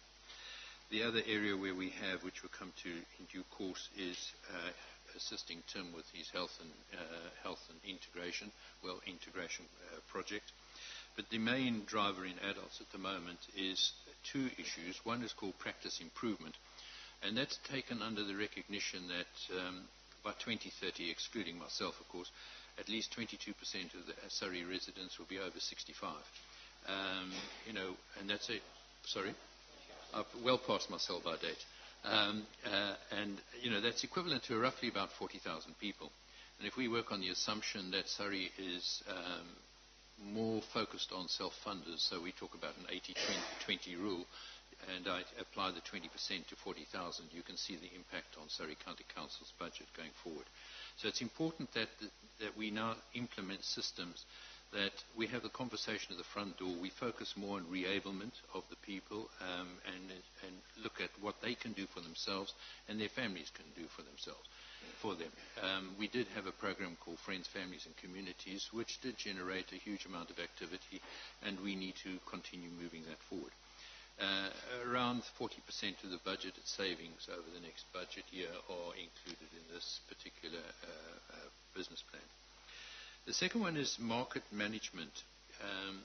We had an LGA peer review, and one of the items they picked up, which we've now moved to fix, is that we don't have a consolidated commissioning team, and it's spread around the organisation. We have 11 districts and boroughs, and we have teams in all those 11 districts and boroughs. And because of the pressure on handling the cases coming through, commissioning itself from a strategic level has fallen behind, and this will be fixed going forward. And we use the word market management. I think that's important. It's important that we realise that in our adult social care, approximately 25% of the residents that come into our service account for about 48% of our budget. And so it's important that we certainly focus on market management going forward. The other one I'm a little bit embarrassed to talk about, because if ever Councillor Nick Harrison looks at me, he asks me, when are we going to do it? And I've been bleating on this for about 4 years, but accommodation with care and support is the next item. And I'm beginning to see the veil being lifted on this project. I hope before I pass on that we'll be able to open the first accommodation and care going forward. And that is important because clearly as the population increases and the age of the population increases, there's going to be more and more need for effective social housing, which we will have to support going forward. So those are the sort of three main drivers in adult social care, with two hooks into learning disability and integration with health. Jim, do you want to pick up the health, and then I'll go to my class because it's waste, you know. Yes, quite. Thank you, leader. So I'll deal with commissioning and health and social care integration. So commissioning sits underneath pretty much everything that everybody has talked about. And what that means, what that will mean, is about getting the right people in the right place, getting them together. First of all, understanding what the issue is, which hasn't always necessarily been the case, and then secondly, deciding collectively how we can improve on matters. So it'll be a single approach to how to use resources for to the best benefit of the residents. Therefore it will kind of act as both an enabler and also will help transform services and hopefully will also reduce budget spend in the appropriate areas. And a good example of that really where we can look at an integrated commissioning framework is around the integration of health and social care. That is about a closer working relationship with the NHS. We're moving forward in some areas with pooled budgets, and we need to look at care models and make sure that they're tailored to the local needs and so on, and generally new care models so that we're delivering the right care at the right place at the right time. Part of that work will also include is including a look at the Health and Wellbeing Board, how that operates, the constitution of that board, and there's a lot of work that's happening as we speak around that. So I hope that as a Surrey-wide statutory board will take an overview on health outcomes and will drive with our partners a much more integrated approach to health and social care. Okay, before we move on to the last section, which is the people strategy, I just wanted to say a few words about scrutiny. The 8 members in the room would like to know that there is a letter on its way out to all members of the Council about the important role of scrutiny in this Council. There seems to be a misunderstanding that scrutiny is not important. I've been saying ever since I've been leader, I've been at this council, scrutiny has a really important place to play. There are 10 members of the Cabinet of the Council, most councils, who make the policy decisions. Those members, including myself, have to be held accountable by the other 70-odd members of the Council. That is your role, and that's important. But it's also important that the role is done systematically, diligently, and questioning, but also doing it with respect, diligence, and being clear about what it is you're trying to achieve. Now, these 20 business cases that we've just discussed now, there's been an attempt to try and scrutinise them before they're even ready or before any physical action is done in terms of presenting the cases. What I would like to see, and I know there are 1 or 2 chairmen in the room, and thank you for coming to the members, it's really important that the chairman now start to have conversations with the lead officers and directors about how do we take this scrutiny forward? When do we start doing this? That's really important. I don't see scrutiny being something that you can do just now, because you need something to scrutinise, something to analyse. So I think that's really important. That's not going to be a 6-week wonder or even a 6-month wonder. It's going to be something like 18 months to 2 years, maybe 2.5 years. It's really important to actually scrutinise these. And Cabinet members, we have a responsibility. It is not our job to set the agenda for scrutiny committees. I know sometimes we probably stray a little bit, but I would stress to all Cabinet members, it's not our job to set the agenda for scrutiny committees. Scrutiny committees need to really do this detailed work here, and I think this is going to be an important piece of work over the next 18 months, 2 years. So before we get on to that, Mary, you wanted to say something? Yes, Leader. I agree with you 90% that up to now it's been difficult, if not impossible, for scrutiny to get going. But I'd just like to give an example of a good practice, because some months ago there was a motion to full council that we should try and get children closer to home, which is part of the transformation work that's going to go on in SEND and also with looked after children as well. And this morning, Claire and I have spent a very fruitful couple of hours with a member task group from the Children and Education Select Committee, where they're looking at out-of-county placements and doing a really, really deep dive and asking really intelligent questions. So they've now got a baseline knowledge which they can use going forward to I'm starting now. Going forward in future, they can use to actually ask us, call us to account on how we're getting improvement in this. So I think that the scrutiny committees can be really preparing themselves so that they have a baseline understanding of the things we're saying we're going to do, and then they will be really able to call us to account. So it was really positive this morning to be in that task group when they were getting themselves to that position where they're ready to scrutinise. So I think they can be getting going almost immediately on some key things. And thank you, Mayor, for that really helpful feedback. I was aware of it, but I think it's better coming from you. Now, Mike, would you like to pick up waste? Yeah, but before I pick up waste, I want to thank Tim for the introduction he did to the organisational strategy, and I'm sure if he'd have had time he would have wanted to mention one other very important strategy in that, which says that residents live in clean, safe and green communities where people and organisations embrace the environmental responsibility. And I think that's really important, and I think this council really demonstrated their commitment to that with this single-use plastic motion today, the fact that later this year low emissions and electric vehicles will come as a strategy moving forward, and we've done a lot of work on that so far, and then the countryside work that we're doing to improve the countryside. So we're really committed, and I look forward in the next period of time really working with residents and officers to really make some even more meaningful way forward that we can make that an actual experience for residents. So just very briefly, there's just one last transformation project, and that is on waste, as the leader has just said. And what we're going to do there is we have seen over the course of last year quite a considerable drop in waste volumes, as I said early on.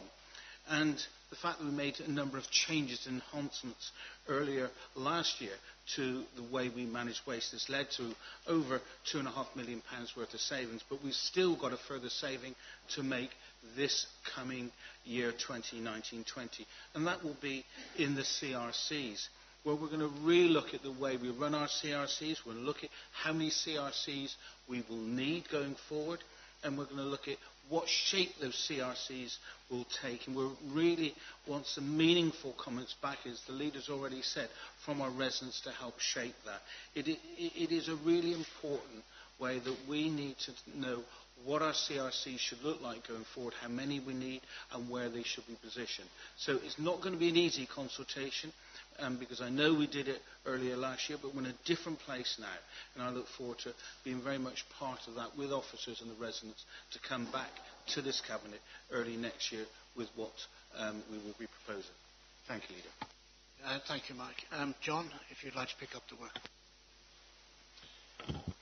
Throughout the presentation of strategies and the very short breakdown of what it involves and what is going to happen, there is one undeniable fact that we have alluded to, but we've not actually stated, and it's the most valuable thing that we have, and that is our workforce.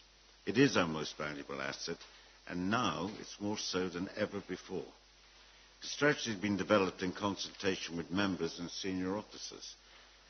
This work will continue with all staff, because they're the ones who have to understand it, take it on and deliver it across the organisation, working with partner organisations, ensuring that the aims and objectives of these strategies are brought forward as required by our residents through the visioning that we are in the process of doing. The staff are the crucial part of this successful delivery. They're the front line, and more importantly, they're equally our ambassadors. When they answer a phone, they're answering on behalf of county, and they should remember always that they are the face of county, and on that basis, they're answering the customer who's actually providing the salaries that they work with. There has to be honest, and there has to be open, constructive conversations. We have to involve all our staff in delivering the vision. The focus is to work collaboratively internally and with partners. Throughout this, staff have been consulted, and they've clearly stated that they recognise the valuable contribution that they make. But they've equally said they're frustrated by the existing operational methods of working currently within this building. The one thing they've said they want, very straightforwardly, they hope to see a different kind of culture within the organisation. One that is, first of all, can do, and secondly, and I can do it better than I'm doing it currently. To this end, we're looking at something quite different in any organisation within local government, and that is to give personal responsibility to a very low level in very small teams working together so that they make the decisions on the ground. They don't have to go up and send an email to 3 different people to say, can I do this? Trust in our people is where we start and where we must finish. If we don't trust them, we'll never get anything done. The main objective is removing the focus currently on process and output. Our workforce deliver those outcomes that directly respond to residents' requests in the consultations that we have currently previously undertaken and the ones that are to come. Without them, and without their response, openly, constructively, the success of this strategy will either be delivered or it will not. But I am sure that our residents' priorities will be fully aligned with our workforce because they understand their jobs means good delivery, value for money, and outcomes that our residents have shown and told us they require. And I think that's the key to all of this. And we must never forget that they are our most valuable asset. And unless we talk to them and listen, more importantly, to them, nothing will be delivered. And that's what the whole thing is about. Without our workforce, our strategy will fall. And I trust them, and so does this Cabinet. And you've said that all along, Leader. 2 items in the papers which we require clarification from members today, which took place from the time these were published. And the first one is paragraph 24. Denise, if you could update us on the Surrey Equality Group and what was found there, please. Thank you, Leader. So I chaired the meeting of the Surrey Equality Group on the 24th of October. The group comprises representatives across the voluntary community and faith sector who represent protected communities in Surrey. Organisations such as Surrey Minority Ethnic Forum and Action for Carers are represented. So we discussed the strategies in this report and plans for consultation on service changes that will be underway in the coming months. Our colleagues were pleased that consultations are starting way ahead of the next financial year, and one representative commented that he was very pleased to have the opportunity to influence the process at this early stage. So we confirmed that work has begun on writing the equality impact assessments where relevant, and we will work with our colleagues on their group to make sure the consultations are as accessible as possible for all of our residents. Thank you. Okay, and then the final is to do with paragraph 22 and 23. On the 26th and 29th of September, 2 participatory budget workshops were held, one in Leatherhead and one in Woking. A number of members who were not members of the Cabinet attended those so that we could get feedback to us from the consultants who were called MEL. It wasn't MEL, by the way. It's an organisation called MEL. It was quite interesting, the feedback from those 2 participatory budget things, where 48 people were in each room. We spent the whole morning and afternoon going through what was actually they found to be quite a difficult task. In fact, I think they actually thought it was very hard. And I think that the impression they gave at the end was, well, how on earth do you sort this out? Because it's competing what you spend money on. And very interesting that the residents said that they felt that the council should spend money on good value, efficient services, that they valued quality over quantity, and they wanted to protect the service for older people and children. So it's quite interesting. So that was a really important exercise. That's still being evaluated as we speak. We're going to do a further there's 5 consultations out now, as you know, and then the consultants are going to interview and have discussions with 1,100 residents who will form our community panel during November, and that feedback will come back into the council, and that will be fed back to Cabinet in January. I think it is really important that we get direct feedback from residents. So if nobody else, anything else you'd like to comment on, I think we can go to the recommendations, which are on page 59 and page 60. There are 5 recommendations.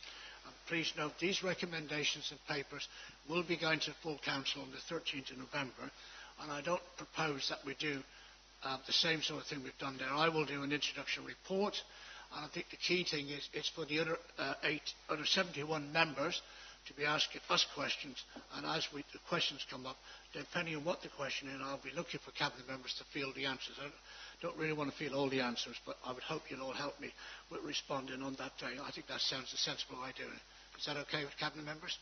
Yeah? Okay, so can we agree to 5 recommendations that go to Council? Are we all agreed?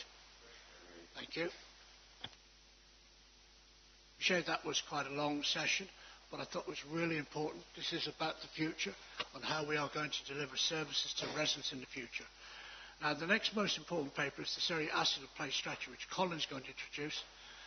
You've been dying to do this all day. Thank you, Leader, and I think this naturally follows on because a lot of this work, although this is about assets, this is not all about buildings. Again, this is about delivering of services, and this work will look into it. In Surrey, we have close to 6,000 assets with approximate book value of £1.5 billion. Within that total, we have over 300 operational buildings, excluding schools, and most of these have a single service use. We need to remodel, reutilise and review our operational estate, and we need to do this at a pace. We need to stop basing all of our conversations on bricks and mortar and look at the best way to deliver services. We also need to work with our partners, including boroughs and districts, health, faith and voluntary sector. This work has already started and being led, I'm pleased to say, by the boroughs and districts, with 40 projects already being looked at by SHAPE, who are accessing one public estate money and supporting other boroughs and districts and partners to bring these projects forward. Also Surrey Futures, which is being run by our boroughs and district leaders, who is looking at Surrey's economy and growth. And these are both important pieces of work. And this work must absolutely continue. And I would like to take this opportunity to thank the boroughs and districts officers and members for their hard work to date. The work and remit of this advisory panel is to support the Surrey Asset Strategy Board and make recommendations for the next steps of Surrey County Council, its assets and the way it delivers services, aligning that with the boroughs and districts' vision and the delivery of services in their individual areas. Alongside this, we will need to take this opportunity to discuss with the boroughs and districts on how we can use any surplus land or building to support them in the delivery of housing in their areas. You will see in the paper, under item 11, figures mentioned, and these are aspirational. The Vision Surrey's operational estate is truly flexible. The true picture for the hubs and satellites will emerge as this work evolves. This is about making the best use of Surrey's assets to support our organisational strategy I had previously mentioned. Lastly, I would like to mention the £500,000 mentioned in this report, and I think it's important to assess where that money is being spent. This is a very ambitious piece of work, and with only 6 months to bring the report back, but this money is not to fund the panel. This money will be used to fund the work needed so the final report can be evidence-based and will be used to fund different streams of work, such as economical surveys to test the impact of our various possible locations of our hubs and satellites, officer time to support the panel to gather evidence, financial scheme appraisals for each site that is being brought together. This highly technical work will require outside experts, legal advice, so recommendations brought forward show the most efficient way of delivering these projects. And even after the panel's work is completed, this money will continue to help us put bids together for future funding like housing infrastructure funds. I think this is an important piece of work in really a short time scale, and I don't envy them the work they need to do and the evidence we need to bring back.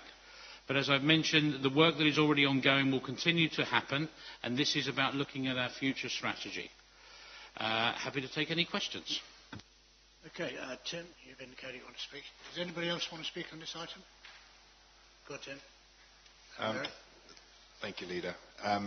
Can I say that I'm fully supportive of us having a look at the strategy. I mean, this ties in very much with the transformation programme work. As Colin says, or perhaps maybe I'll put a slightly different emphasis on it, this is, in my view, about looking at the current use of our property estate and optimising the use of those assets. It is looking at the vacant properties, surplus properties, looking at our operational estate and rationalising that, and looking at our non-operational estate. So it has a very wide remit just around looking at the 6,000 buildings or bits of land that we own. As Colin has also said, it's important that we pull together all the existing strands of work, both internally and with external partners, to make sure that that's aligned and that we end up with one, as some would say, one version of the truth. And I think that we need to do some work on that as part of this.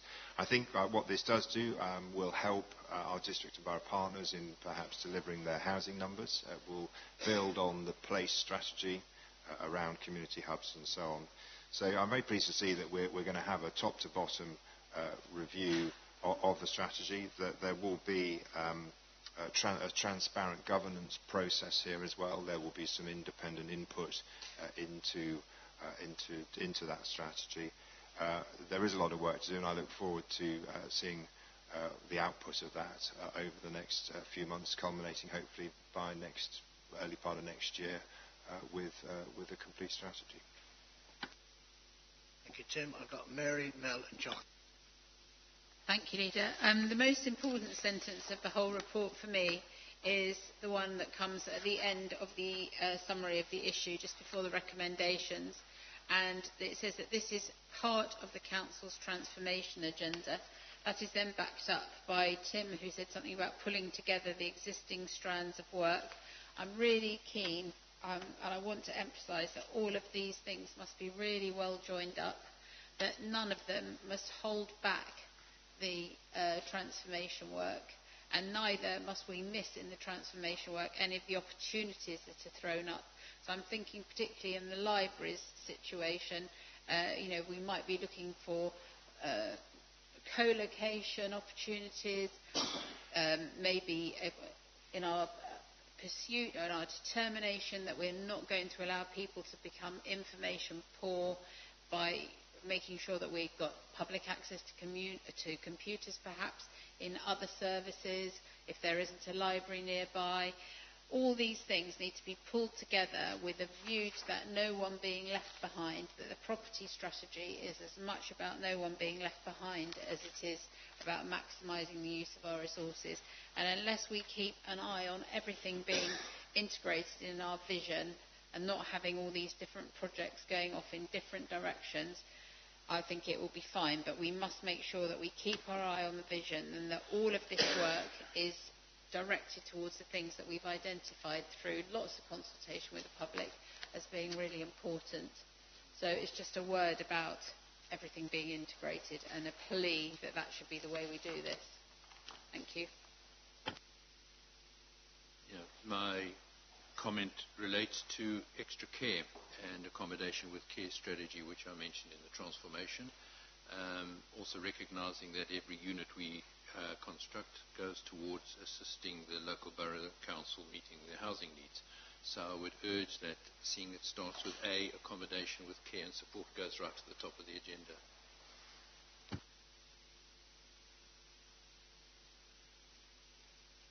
Thank you, Leader. Well, I must say this has been 10 years in the making. And 10 years ago, we started doing this.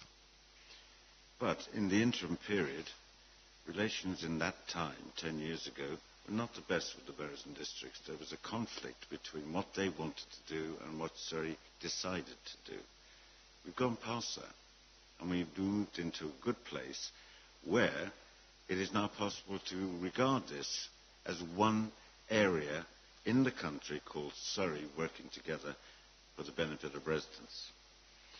The asset place strategy has never been attempted before in drawing together all the disparate parts of the strategy. SHAPE has been mentioned. They currently do projects. They only started a year ago, and already there are 4 and 32 in prioritised format agreed by all constituents of the county. Surrey Futures is starting to look at the infrastructure and how to pay for that. Because ultimately, as we said previously, government is not paying for much anymore these days. We have to be self-reliant. And that will be the only way forward.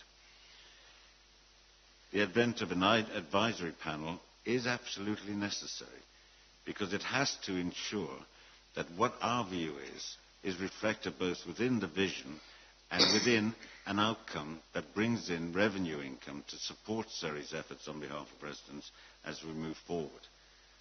But there is a fair amount of work to be done on this, and it's been emphasised by Mel that it's going to take some time. But time is not something we have on hand, so we must deliver this very quickly. So there will be blips, and there will be ups and downs, and there will be misunderstandings. But I believe both ourselves as a county and the boroughs and district working together can overcome all of this. Absolutely necessary. Mention was made previously of the revenue income we currently achieve because of our property and assets, and also the ambition to bring it up to 25 million a year. Now that would be some doing, and that will save our residents at least 6% increase on the council tax. That would be astonishing, and we must deliver it. So, very much enjoyed with this. There are issues within the paper which I think will come to the surface sooner rather than later. They will be addressed, and we'll get a leaner machine out of it. But I very much look forward to seeing this develop and understanding exactly how we can manage all of this together as one. Thank you. Anybody else want to comment? Do you want to say anything? Thank you, Leader. Yeah, totally agree with Mary. This is absolutely at the heart of the transformational agenda going forward. I dare say there will be some misunderstandings. There's so many streams of work that need to be brought together, even during this the writing of this report and afterwards. And we will continue to do our best to bring that together. Mel, extra care at the top of the agenda. I'm sure Mary will have something to say about that, as will a few other Cabinet members, but obviously there are lots of different streams to pull this together. Everyone is important, and as I say, it is going to be a massive amount of work, which links me really where John was talking about. Absolutely, you know, I think, John, you're being optimistic that we've moved past our reputational issue. I think we're still repairing that, if I'm being perfectly honest. But actually, you know, we must stop looking over our shoulder and try and look forward. We must try and really build that reputation. And how we're going to build it is by delivering, is by showing that we can and we are willing to actually have them conversations, work with our partners and deliver it. I apologise for some of the duplication because, yes, we've done some of these visits, and Tim only a year ago went out and visited the boroughs and districts. But I think having this independent look at that as well will bring a lot of that together. But the key to this is really important for looking for the future of Surrey, and it's also really important that we keep the current streams and works going. Happy to move to the recommendations, Leader, and there's 6 of them there. And there's an amendment from the main bulk where we've amended a recommendation 1 to include the in line with the boroughs and districts plans. Okay, before we get to that, I'd just like to say a few words, because I've been quite clear that this is something we need to do. We have done quite a lot of stuff in the past years. You know, when I first took over, we were paying rent for Quadrant Court. We were paying rent for Reigate. We were paying rent for a building in Kingston. We don't pay rent on any of them anymore. We now own them. And that, I think, has been the right policy. In 2 or 3 years' time, we won't be paying any interest because we'll own it outright. And that's really important from an accounting point of view. I'm waiting to see if the Section 151 officer will give me a nod to say yes, but he has.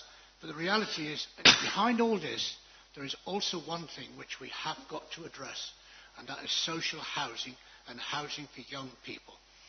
I do get quite cross sometimes when I hear people in Surrey talking about, well, we don't want any more housing here. We're all right, Jack. We don't need any more housing. We don't want to see any more housing. But actually, the question I ask is, one of the reasons we struggle sometimes to get the right staff, both from the social care point of view, social workers, young teachers coming into this area, why aren't we building houses on the land that we own at schools? Why don't we knock all our, I've said before, knock all our fire stations down, rebuild them, and put apartments above them. We've done it in Woking, and as Colin will tell you, it's a success story. 30-odd flats above the Woking fire station. Why can't we do that on every one of others? So I'm quite ambitious about what we should be doing. I think the council is in a unique position. It now has got drive and a direction, and we've got people who will do the work. At the we We haven't been able to do this going forward before, but now we have this opportunity. And I'd like to see us thinking more about working with the NHS. What land have they got? Can we work with them to develop some land so they can have housing for nurses and things? When it comes to a situation in Surrey, that in a town called Oxted, which Cameron's division, cannot recruit a doctor because the doctors cannot afford to live in the area, there is something wrong with our county. That's a fact. And really, we need to do something about helping young people. You know, I know lots of families who've got people still at home at 30 and 40, 30, 35 years of age, 40. Families want them out. They would go and get your own house. But it's really difficult now for a young person in Surrey to get a house. It's really difficult for young people. I have a story. I met a couple the other day, and they've been saving for 10 years, and they still haven't got anywhere near it. We need to do something about it. If we own land, we should be more imaginative of the schemes we bring forward. The schemes should be done to help Surrey residents, young people, to stay in Surrey, work in Surrey, be part of our future. So I hope that when the final analysis, when the final dices are thrown on this by next April, that we see something about what are we going to do to help our district borough partners. And I totally agree with what you were saying earlier on. If we can show the district borough that we can provide some housing towards the hard numbers they're being expected to get, I think that will make a difference to this, to the music and the discussions. It will actually show that we're serious. So, the recommendations, as Colin said, are on page, on the new pages too. There are 6 recommendations. Are we all in favour of them? Please show. Agreed. Okay, thank you. Surrey Schools and Early Years Fund. I'd like you to introduce it. Then I understand Chris Botton would like to say a few words. Is that correct?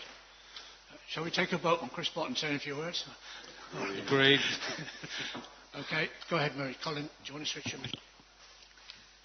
Thank you, Chairman. I know everyone's getting a bit weary and there has been quite a lot of talking, but this is a really complicated and delicate matter, and it's really about our relationships with a key partner. So I'm going to make no apology for talking about this in quite a bit of detail. As Cabinet colleagues all know, the Council receives funding for all Surrey schools and free hours of early years provision through the Dedicated Schools Grant, DSG. Most of the funding goes directly to schools and nurseries, but there are some elements where there is discretion for schools and or the County Council Cabinet to decide about the allocation of the money. So a report like this one comes to the Cabinet each year following a detailed consultation with all schools and following discussion at the Schools Forum.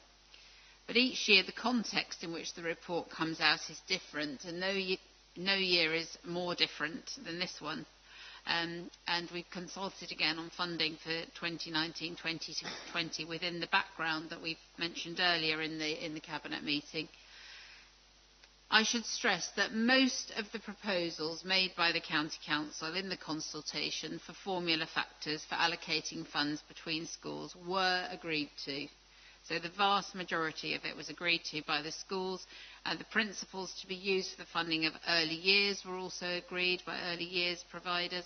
Therefore, there's one thing that we've got to accept today are the agreed formulae that we propose, that they've agreed to, and those are laid out in Annex 3. So that's a relatively simple and straightforward part of what I'm going to be asking you to accept today. However, there are also a few very difficult and contentious issues for us to decide on. As we've been talking about throughout this meeting, the increased pressures on providing for pupils with special educational needs and disabilities mean that the Council has had to request financial support for this from the school community, from the schools block. There's been a huge increase in the number of education, health and care plans since the Children Act of 2014, not just here but nationally. This September, for example, there have been 50% more requests for EHCPs in Surrey than last September, and that figure was an increase of 50% on the year before. And so this is putting unsustainable pressure on the available funding in the high needs block, or the SEND element of the Dedicated Schools Grant. And we are not alone amongst councils in asking our schools to help with funding the high needs block into doing the things that I'm going to be asking you to support today. But in spite of all this background, the Schools Forum did not support increased financial support for SEND, of handing over a little bit of the DSG. a little bit extra to support the high needs block. Now, I fully recognise that Surrey schools are feeling the pressure of increased costs. It's absolutely true, they have had some increased costs to deal with. However, you should be aware that Surrey schools will be receiving about £11 million in additional funding in 2019-20 compared with this year. And actually on the way home on the radio last night I heard the Chancellor say that each secondary school would get an additional £50,000 and each primary school would get an additional £100,000. Haven't seen all the detail of that yet, but what did I say, 100? Sorry. I'm much more generous than the Chancellor. £50,000 for a secondary school and £10,000 for a primary school. So there is extra money coming into school budgets, and this is in contrast to the reduction in funding that's being experienced by the County Council, and the reductions that we're facing need to be clearly understood by schools. I'm not sure how fully that is understood at the moment. I'm recommending today that you support us going for an appeal to the Secretary of State for Education to overturn the decision of the Schools Forum and to ask for permission to transfer 0.5% of the schools block money to support high-end special educational needs. That would equate to £3.1 million being transferred to the County Council, to the high needs block, to give more support for SEND, from a total schools budget of £650 million. So that's £3.1 million out of £650 million to be transferred to the high needs block. It would come from every school, half of 1% from each of their budgets. I'm also recommending that we appeal to the Secretary of State to be able to claw back part of the excessive balances from a minority of maintained schools, which again could be used to support high needs SEND. Schools funding is meant to be spent on children who are in the system at the time, and yet some schools have held on to high balances for a number of years. This is not all schools by any means. Our own schools finance team keep a really careful watch on balances, partly because we don't want our schools going into deficit, but also every year we do challenge schools about their reserves, and we write to schools who've got particularly high reserves. But in spite of that, we have got some schools that have been holding on to considerable balances for a number of years. In addition to these two appeals to the Secretary of State, one for the 0.5%, one to be allowed to claw back the excessive reserves, I'd like the Cabinet to use its powers to approve the review of the threshold for additional SEND funding, so it's targeted at fewer schools, in other words, those that have got the most pupils with SEND. DFE guidance suggests targeting only to a minority of schools with high numbers of pupils with SEND, but in Surrey, the way things have gradually evolved over a number of years, in the current year it costs a total of £2.1 million, with almost 40% of schools receiving some money for this. So if we made the threshold a bit higher and we targeted 20% of the most inclusive schools, that would reduce the overall cost by £900,000. Now, these recommendations may feel punitive to schools, particularly the two when we're appealing to the Secretary of State. However, can I remind you, colleagues, of the additional £11 million of funding which I mentioned early on that schools are going to receive in 2019-2020, and the additional money that was announced yesterday, and repeat my comment that many other council cabinets will be making similar appeals to the Secretary of State because SEND funding is a national issue. I think schools need to take a rounded and holistic view of all the proposals on the table at Cabinet today, the things we've discussed in these other reports, the transformation programmes which we've discussed earlier on. If those are agreed at full council, we'll see us investing £5 million in transformation and improving SEND services, something that schools have really been asking us to do, and they've said they're really supportive of the transformation plans. We'll also be investing £3 million into early help and family resilience, which Claire told you about. That will help to enhance the early identification and support that we think is so important for SEND. And there will be £2 million invested in the all-age learning programme transformation, so that will make transitions better for young people with SEND. So there's a lot of money going in from the County Council into all areas, and it would be really good to see some money coming out of the schools' budgets as well to support, because we are doing what they've asked us to do. So that's a total of 10 million additional investment from the County Council. On top of that, 7 million will be going in from capital funding. Sorry, I've got a whole long shopping list really here of things that we're doing. So an exceptional input from us, and I'm asking us, asking them for some financial help to help us get going on this. So last year we made the same asks of schools, and when they said no, I recommended to you that we didn't go to the Secretary of State, but we worked with schools through the High Needs Block Working Group, and we made savings together. We did that, and the group in partnership achieved 6.5 million of the 10 million savings we were looking for, so there was some success at working together. But at the same time, the EHCP numbers continued to go up, and the gap between the spend and the funding grew wider. So I think this time we do have to go to the Secretary of State, because we can't be saying to our residents that our universal services are going to be changed and reduced in some instances unless we can show that we've really explored every avenue to fund our targeted services. It just wouldn't make sense to them. And I think we need to really explore this avenue of an appeal to the Secretary of State. There's a detailed equalities impact analysis on each of the proposals, the ones that they've agreed to already and the ones that I'm suggesting now. Really, most of the impacts are positive, because it's positive impact on those children and young people with SEN if we can allocate funding much more directly to meet need. So the EIA is there for you to look at, but it's generally very positive. So I think I'll leave it there, but I rather reluctantly but strongly and urgently request you to support these recommendations. Thank you. All right, Chris, you wanted to say something. Thank you, Leader. It's very kind of you. And firstly, can I thank Mary for her comments regarding this morning's task group, where she made a very distinguished contribution, as you would expect. I'm not going to speak against the proposals that Mary's brought forward, Leader. I'm going to ask that we take some steps in addition to those already outlined in order to minimise impact on vulnerable schools. I have maintained my relationship with schools. I'm the chair of governors of 2 schools in my district. And if we look at the figure given on page 198 in Annex 3 of £31 per pupil, that is the impact of the 0.5% cut. For the one formentary infant school, where I'm chair of governors, that represents a loss of £3,000, which seems extremely small, but I can tell you that that is not affordable within the current context.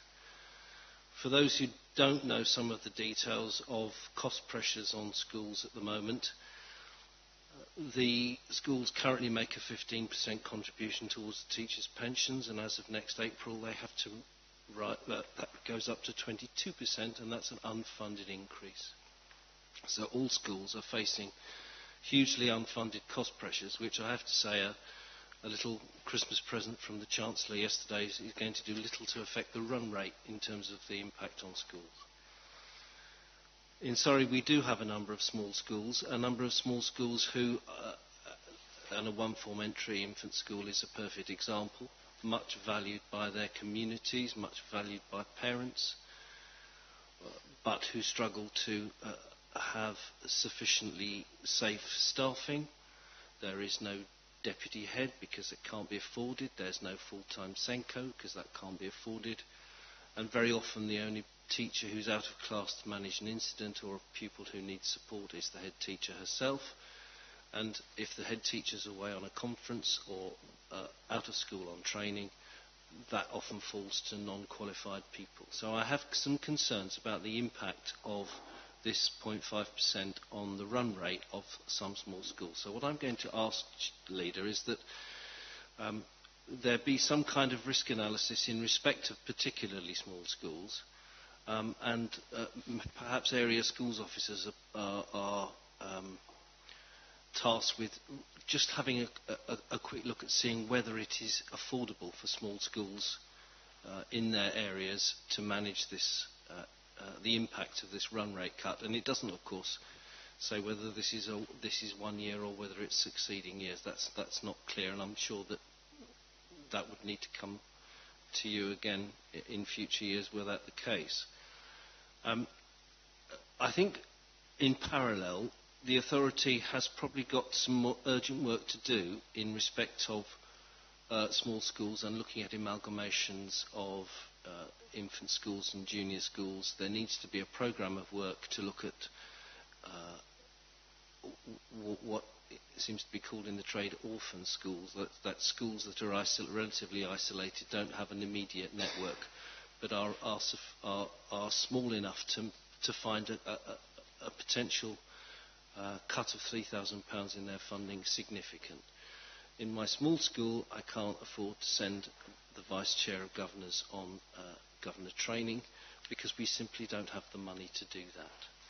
So I would ask that there be some measures put in place, and I don't want to go into all the detail I can certainly do that privately, and I did give you notice of what I was going to say.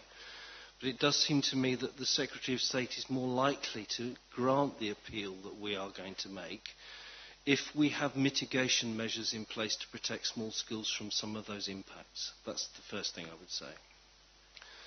And the next point I would make is it's clear that in terms of getting hold of reserves, this only applies, of course, to maintained schools, not to academies. And I do agree with Mary when she said that there are some schools who, in my view, irresponsibly retain reserves and not spent them on the children who are in the school. So, in principle, I don't have a problem with it. I would have a problem, though, in certain circumstances. So, in the case of a school with which I'm very familiar, a reserve has been built up pending an Ofsted inspection, and certain spending plans have been put in place on revenue. Many schools build up reserves for capital projects. What I'm trying to say to you is that not all schools will have built reserves up for capital projects. Some of them will be fixed-term revenue projects which need looking at. And again, it does seem to me that if area schools officers or somebody could do a quick risk assessment on whether that was what the impact of this might be, it might improve the chances of the appeal succeeding and offer the schools forum some evidence that we're trying desperately to ensure that we don't unfairly penalise those schools who have been thrifty and those who have made provident and appropriate provision for their future budgets. Despite what the Chancellor said yesterday, the cost pressures in schools are severe, and I think the authority would be doing its duty and would be seen to be the caring authority I'm sure it is, if some risk mitigation processes were in place just to manage the situations which I've suggested. Thank you. I'll let Mary respond first. I have my microphone on, sorry. Thank you very much. Thank you. I think it's really important to recognise that the work that people like Chris do as governors and how passionate they are about their schools, and we really do benefit from their expertise and their time given voluntarily. But we do have in Surrey County Council a cohort of officers who are really expert in school finance and who really are sensitive to school budgets and really do look at things on a school-by-school basis. So we're making this request for 0.5% of the schools block in this year when they're going to get 11 million more. Although schools have had to absorb a lot of new pressures, which we recognise, the DfE have said that they are intending to fund the increase in teachers' pension costs, which have been referred to, and the details of that are expected in January. So I think the concerns that schools have about the pensions, probably we can allay some of those. We recognise that schools in early years have contributed between them 32 million over the last 5 years to support high needs, and we've highlighted this in the Cabinet paper, but we're in an exceptionally difficult situation, so we'd still I think do need to go for this appeal. So what I think's become more nuanced since I was in correspondence with Chris Boston about this is that if we get 3.1 agreement to transfer 3.1 million from the schools' budgets, we will lower the ceiling on the top gainers from the additional 11 million. Because although we're getting 11 million extra into Surrey schools in general, it doesn't go equally to everybody. So the schools that gain very little from the 11 million wouldn't be impacted by the 3 million transfer. And this would include the majority of small schools and those with higher levels of deprivation.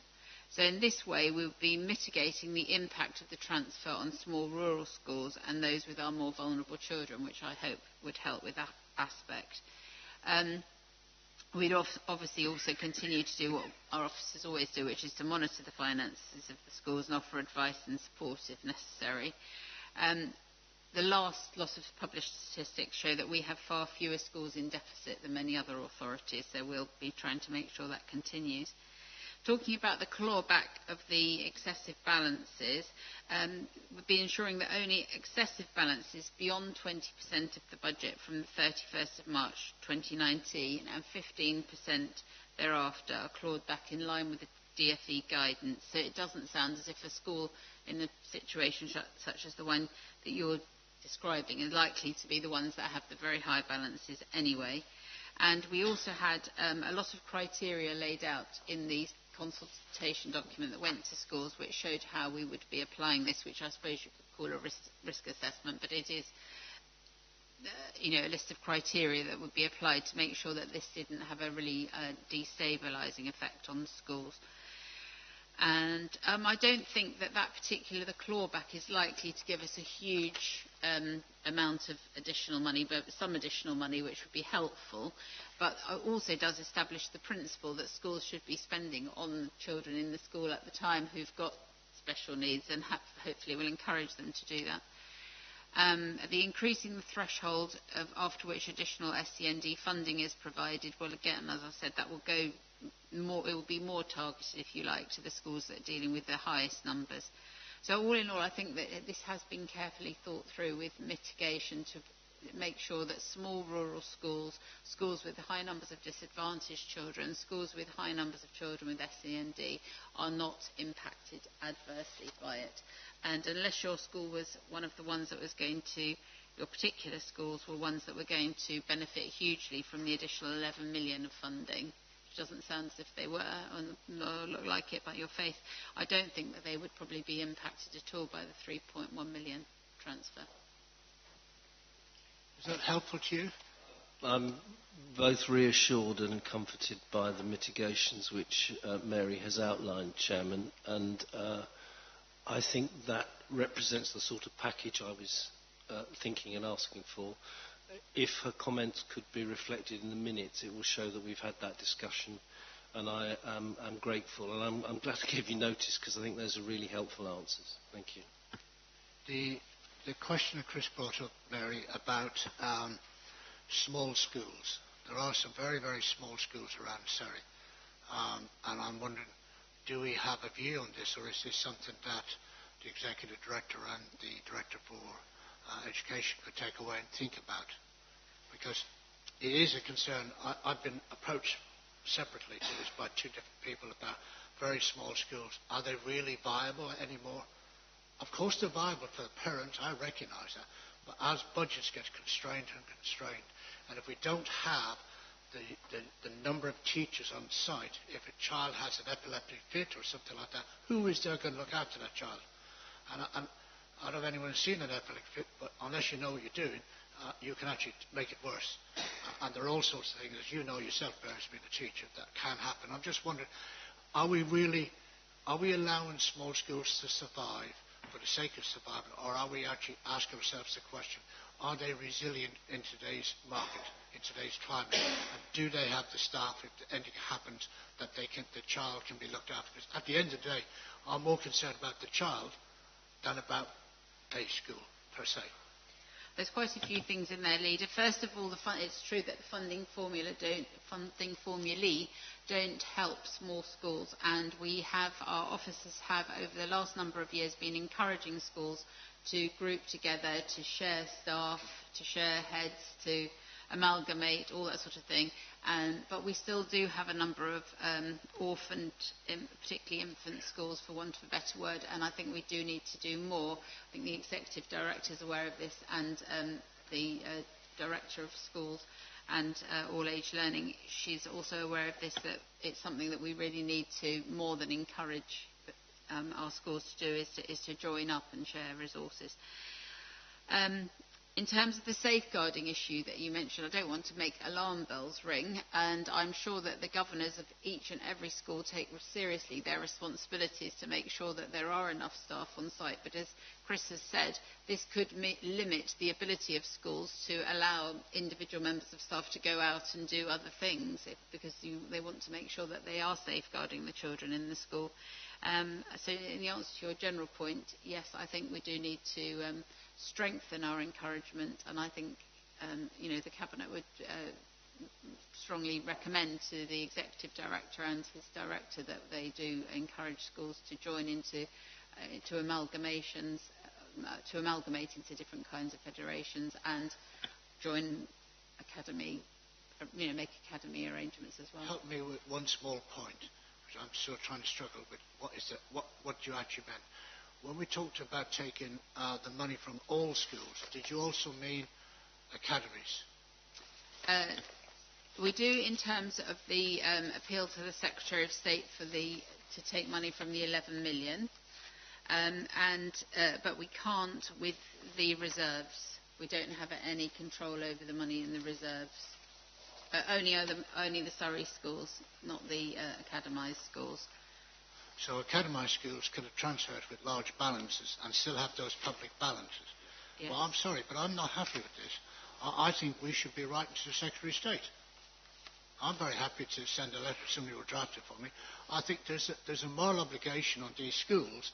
They are part of Surrey, they're looking after Surrey children, and why should, just because a school can decide to go an academy route, can hang on to balances which have been accrued in the past by, when they should have been there for Surrey children. So I don't know. Does anybody in the Cabinet, or am I a lone voice on this? Okay. Leader, on a point of fact, once a school becomes a member of a multi-academy trust, the multi-academy trust has effectively one budget. So all schools in the multi-academy trust are part of the one budget. Your point is extremely well made, because what can happen is that a school that's made prudent provision finds its reserves taken by the single budget of the multi-academy trust to bail out schools that have run up deficits. So your point is well made, and I think if you want some help with the wording, you only need to ask. I think we as the County Council should write to the Secretary of State, and we should copy it to Lord Porter at the LGA and ask the LGA to start taking this on, because that's what they're there for. Because once these schools become academies, where is the money going? Is it paying lots of salaries for lots of directors and people like that? They've got the land that we've had to transfer. We don't have any say over it anymore. We are just signing away public estate to individual companies under a guise, in my opinion. I mean, am I a lone voice on that as well? Yeah. Should stick to this particular issue, first of all, to say if we're taking money back from reserves of our Surrey County Council schools, whether the same could happen for the academy schools in the county. If we try and take on the whole issue all in one go, I think we might be onto a losing. We'll take the well on tomorrow, but today, let's just try and take on these academy schools. Is that all right, everybody around the table? Yeah? Okay, thank you for your contributions, Chris.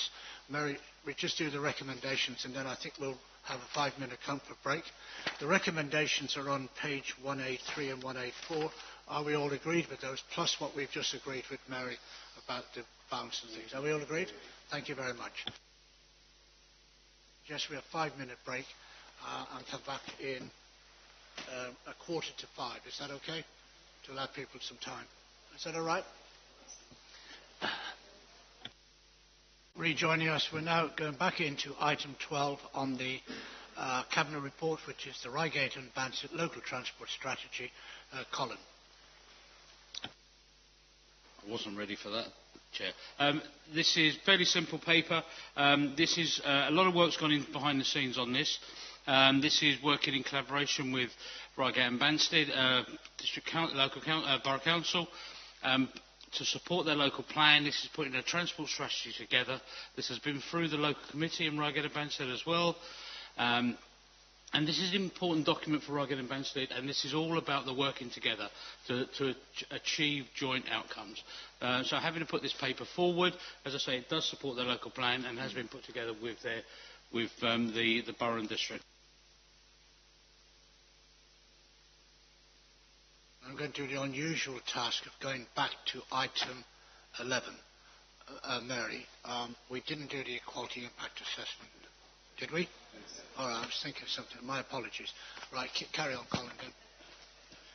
I had finished, Chair, so happy to answer questions on it. Does anybody have any questions? Are we happy?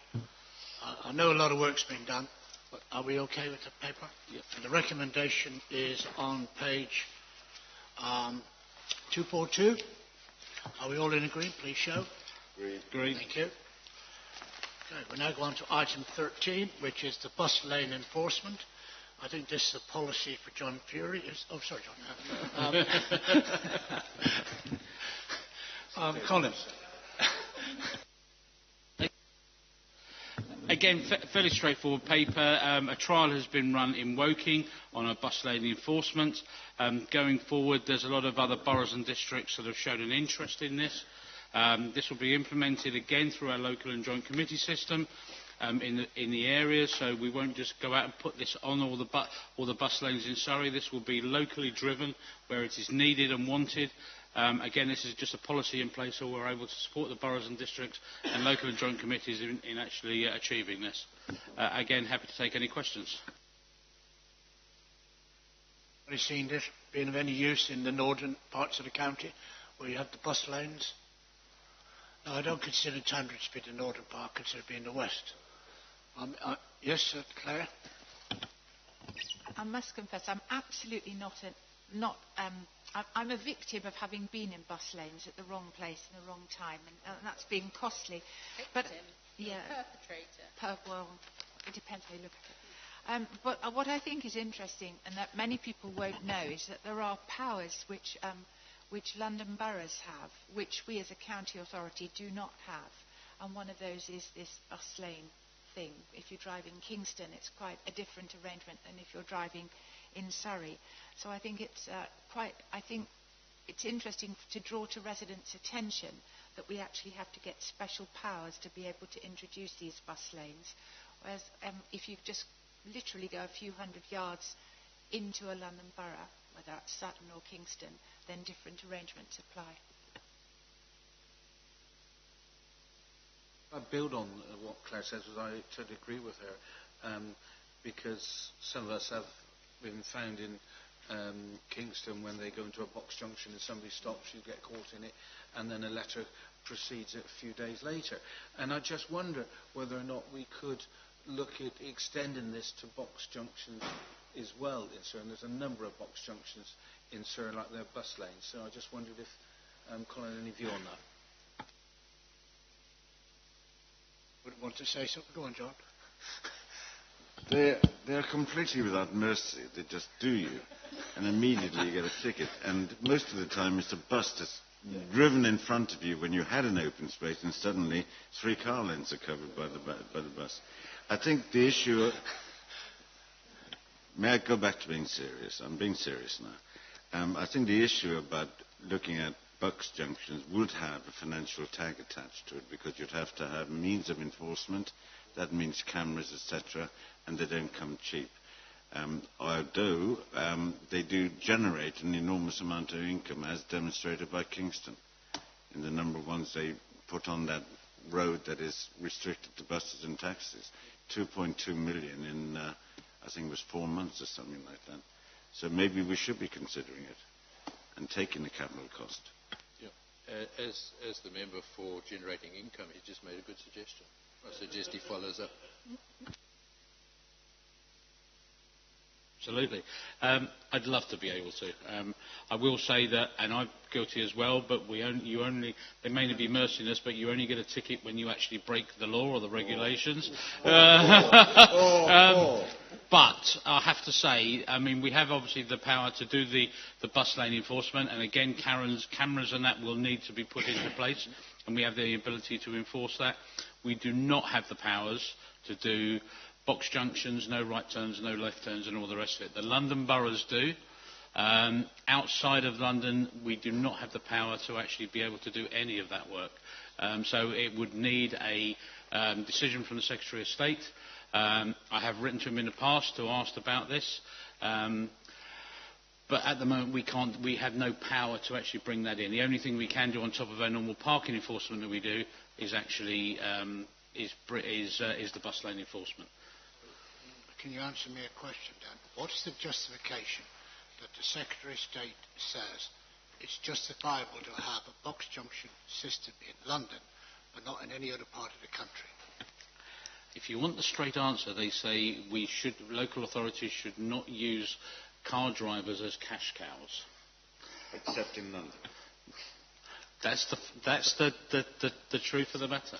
I have to say I've just written to the Secretary of State again, because another place we can't enforce parking regulations is on public clearways. And I've just written a letter to him to ask to give us the power of that, because actually we've got a lot of issues going on the A31. I know there's some issues up in Runnymede and that, where we cannot do parking enforcement. And I've asked for that power to be passed down to us, because he has the ability to do that. So I'm hoping that will come down the line very soon, and we can go out and do a bit of that more enforcement. But as to the yellow boxes and everything, at the moment we have not got the powers. Subject to us introducing bus lanes in Runnymede, because we'll make a lot of money there. Right now, haven't got any buses. Right. Anyway, are we all happy? We agree with the recommendation on page 307. Okay? Thank you. Item 14, the creation of a two form-entry primary free school in Northwest Surrey. Hawley. Mary? Thank you, Chairman. Pardon? Going too fast for me. This report, and I will be brief on this occasion, this report brings positive news for the people... Let's start again. So this report brings very positive news for the people of Hawley, as I'm recommending that in spite of all the other financial pressures, we support the provision of a new two-form of entry primary and free school with 52 nursery places in addition in the northwest of the town.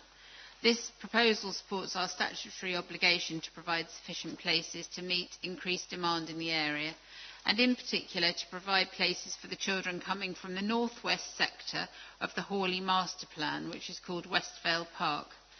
Between last year and 2026, this development will produce over 1,500 new homes in northwest Hawley, and there is already a deficit of school places predicted in the wider Hawley area, as you can see in the table in paragraph 3. So we've got the additional children coming from the housing development and a predicted deficit of places.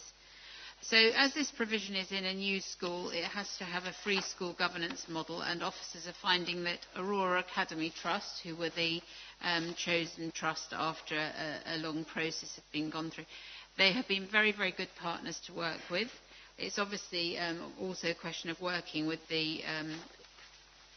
Reigate and Banstead, because the Hawley Master Plan is part of their long-term plan for the future of the area.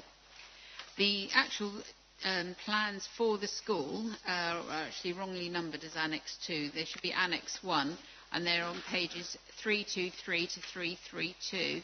If you look at those diagrams and mock-ups, you can see that the school is very well appointed, and in particular it will have shared use of a recreation ground with members of the public, so it will be used exclusively by the school in school hours and then by the public out of school hours. On page 344 you'll find a full equality impact assessment. And one of the key considerations is at 7C, and that's the consideration about any impact on other schools in the Hawley area. And as I've already mentioned, we have got a forecast of a deficit of places anyway, and there'll be additional schools, children coming through from the new housing. It also considers, at paragraph 9 of the Equality Impact Assessment, what the life will be like for the first children who are in the new school, because it can be quite strange if you go in the first cohort. So it explains how the school will mitigate against that, because there could be some reduced social opportunities in being in such a small school in the first few years.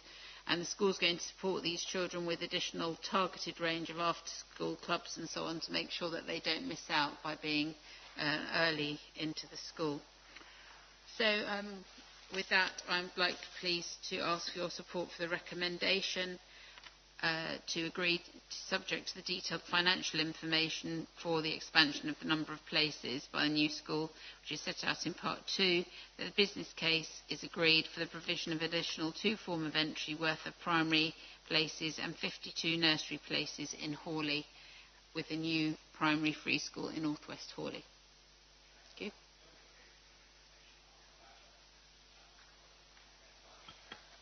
And I wasn't going to talk on this, but actually Mary touched on something that I think is important to highlight. A lot of the boroughs and districts get criticised on delivering housing and not looking at infrastructure. This is a very good example about partnership working between ourselves and the boroughs and districts, where they are creating the housing need, but actually looking at the infrastructure and working together to deliver that. And I thought that was worth highlighting, because it's an important part of this whole work stream going forward. This is almost 12 years in the making, by the way. Yeah, I'm really building on what Colin said there. I think it really is good partnership, and I know Mary won't be able to give us figures, because that will be in Part 2. But this is a lot of money to build this school. When we talk about partnership, have we had some help with the funding of this school? Because, or is it all come from the county? No, the funding, apart from officer time and dealing with the trust, is part of the development, yeah. Just a little, somewhat along the lines of Colin's question, on page 2, on page 317, paragraph 2, it states completion of section 106, securing infrastructure and service improvements.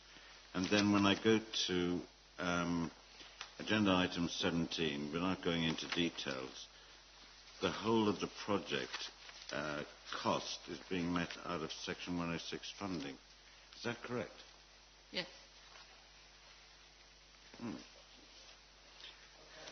Nobody else got any comments to this now? The recommendation is not clear. No, I agree. It says expansion. It should say new school. It's a creation of a new school, as set out in Part 2, so we can change that recommendation. Are we all happy with that? Yeah, the principles. Thank you, Mary. And then we go on to item 15. We'll shed some light on this one, Colin, please. I think it's too late for puns and jokes, but we'll have a go. This is following on for some work that's been going on for a while now and has been to Cabinet before. The officers now have come forward with a plan to deliver LED lighting. You will see some important tables to understand some of the costs now, which is what we didn't have before, and some of the savings this will help to deliver. So I think there's some really important things there. There's an amended recommendation which has been tabled about looking at further funding from the LEPs and other sources, European funding, because actually this is a really important work, and there is funding streams out there to help with this. So we've already asked a lot of those questions, and we will continue to push and look for them going forward. You will notice also in the reasons for the recommendations there's some bullet points there about the work will continue as we go to put these LEDs in. There's some other work around traffic movement data, sensors. Again, the technology is still catching up, but we are still pursuing that to look at what we can do going forward. In the details, there's 4 recommendations that have been put there, or A, B, C and D. D is what we're proposing and what it looks like it's coming out for. And an important part of this is actually the environmental benefits as well, highlighting the numbers that are in there around the tonnage of the CO2 impact and the tonnage it saves. And the paper highlights that the saving is carbon emissions by 6,200 tonnes annually. And just to put that in some perspective, I was just having a quick look on the internet, and it takes 1/4 of a tonne is emitted by an aeroplane in flight for every hour it's in flight. So that gives you some sense of how much saving that is and the environmental impact that will have and saving within Surrey. So I think it's a very, very positive thing, and happy to take any questions.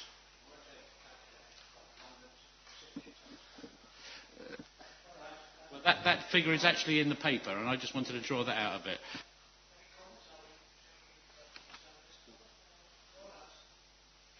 You kind of covered it anyway for me, but I just wanted to make a comment on the environmental factor. I just think it's absolutely brilliant that we as a county council are committed to reducing pollution in the environment. And it kind of goes in with the single-use plastic policy, and to have 2 in one evening, I just think is a very positive thing. So that was it. Thank you. Thank you for that. Recommendation 2, just to highlight, gives authority to complete the PFI contract negotiations, because they are still ongoing while we bottom that out, and I just wanted to highlight that later. PFI contract, is that going to be affected by the Chancellor's announcement? No. No, because it's an amendment to a current PFI contract.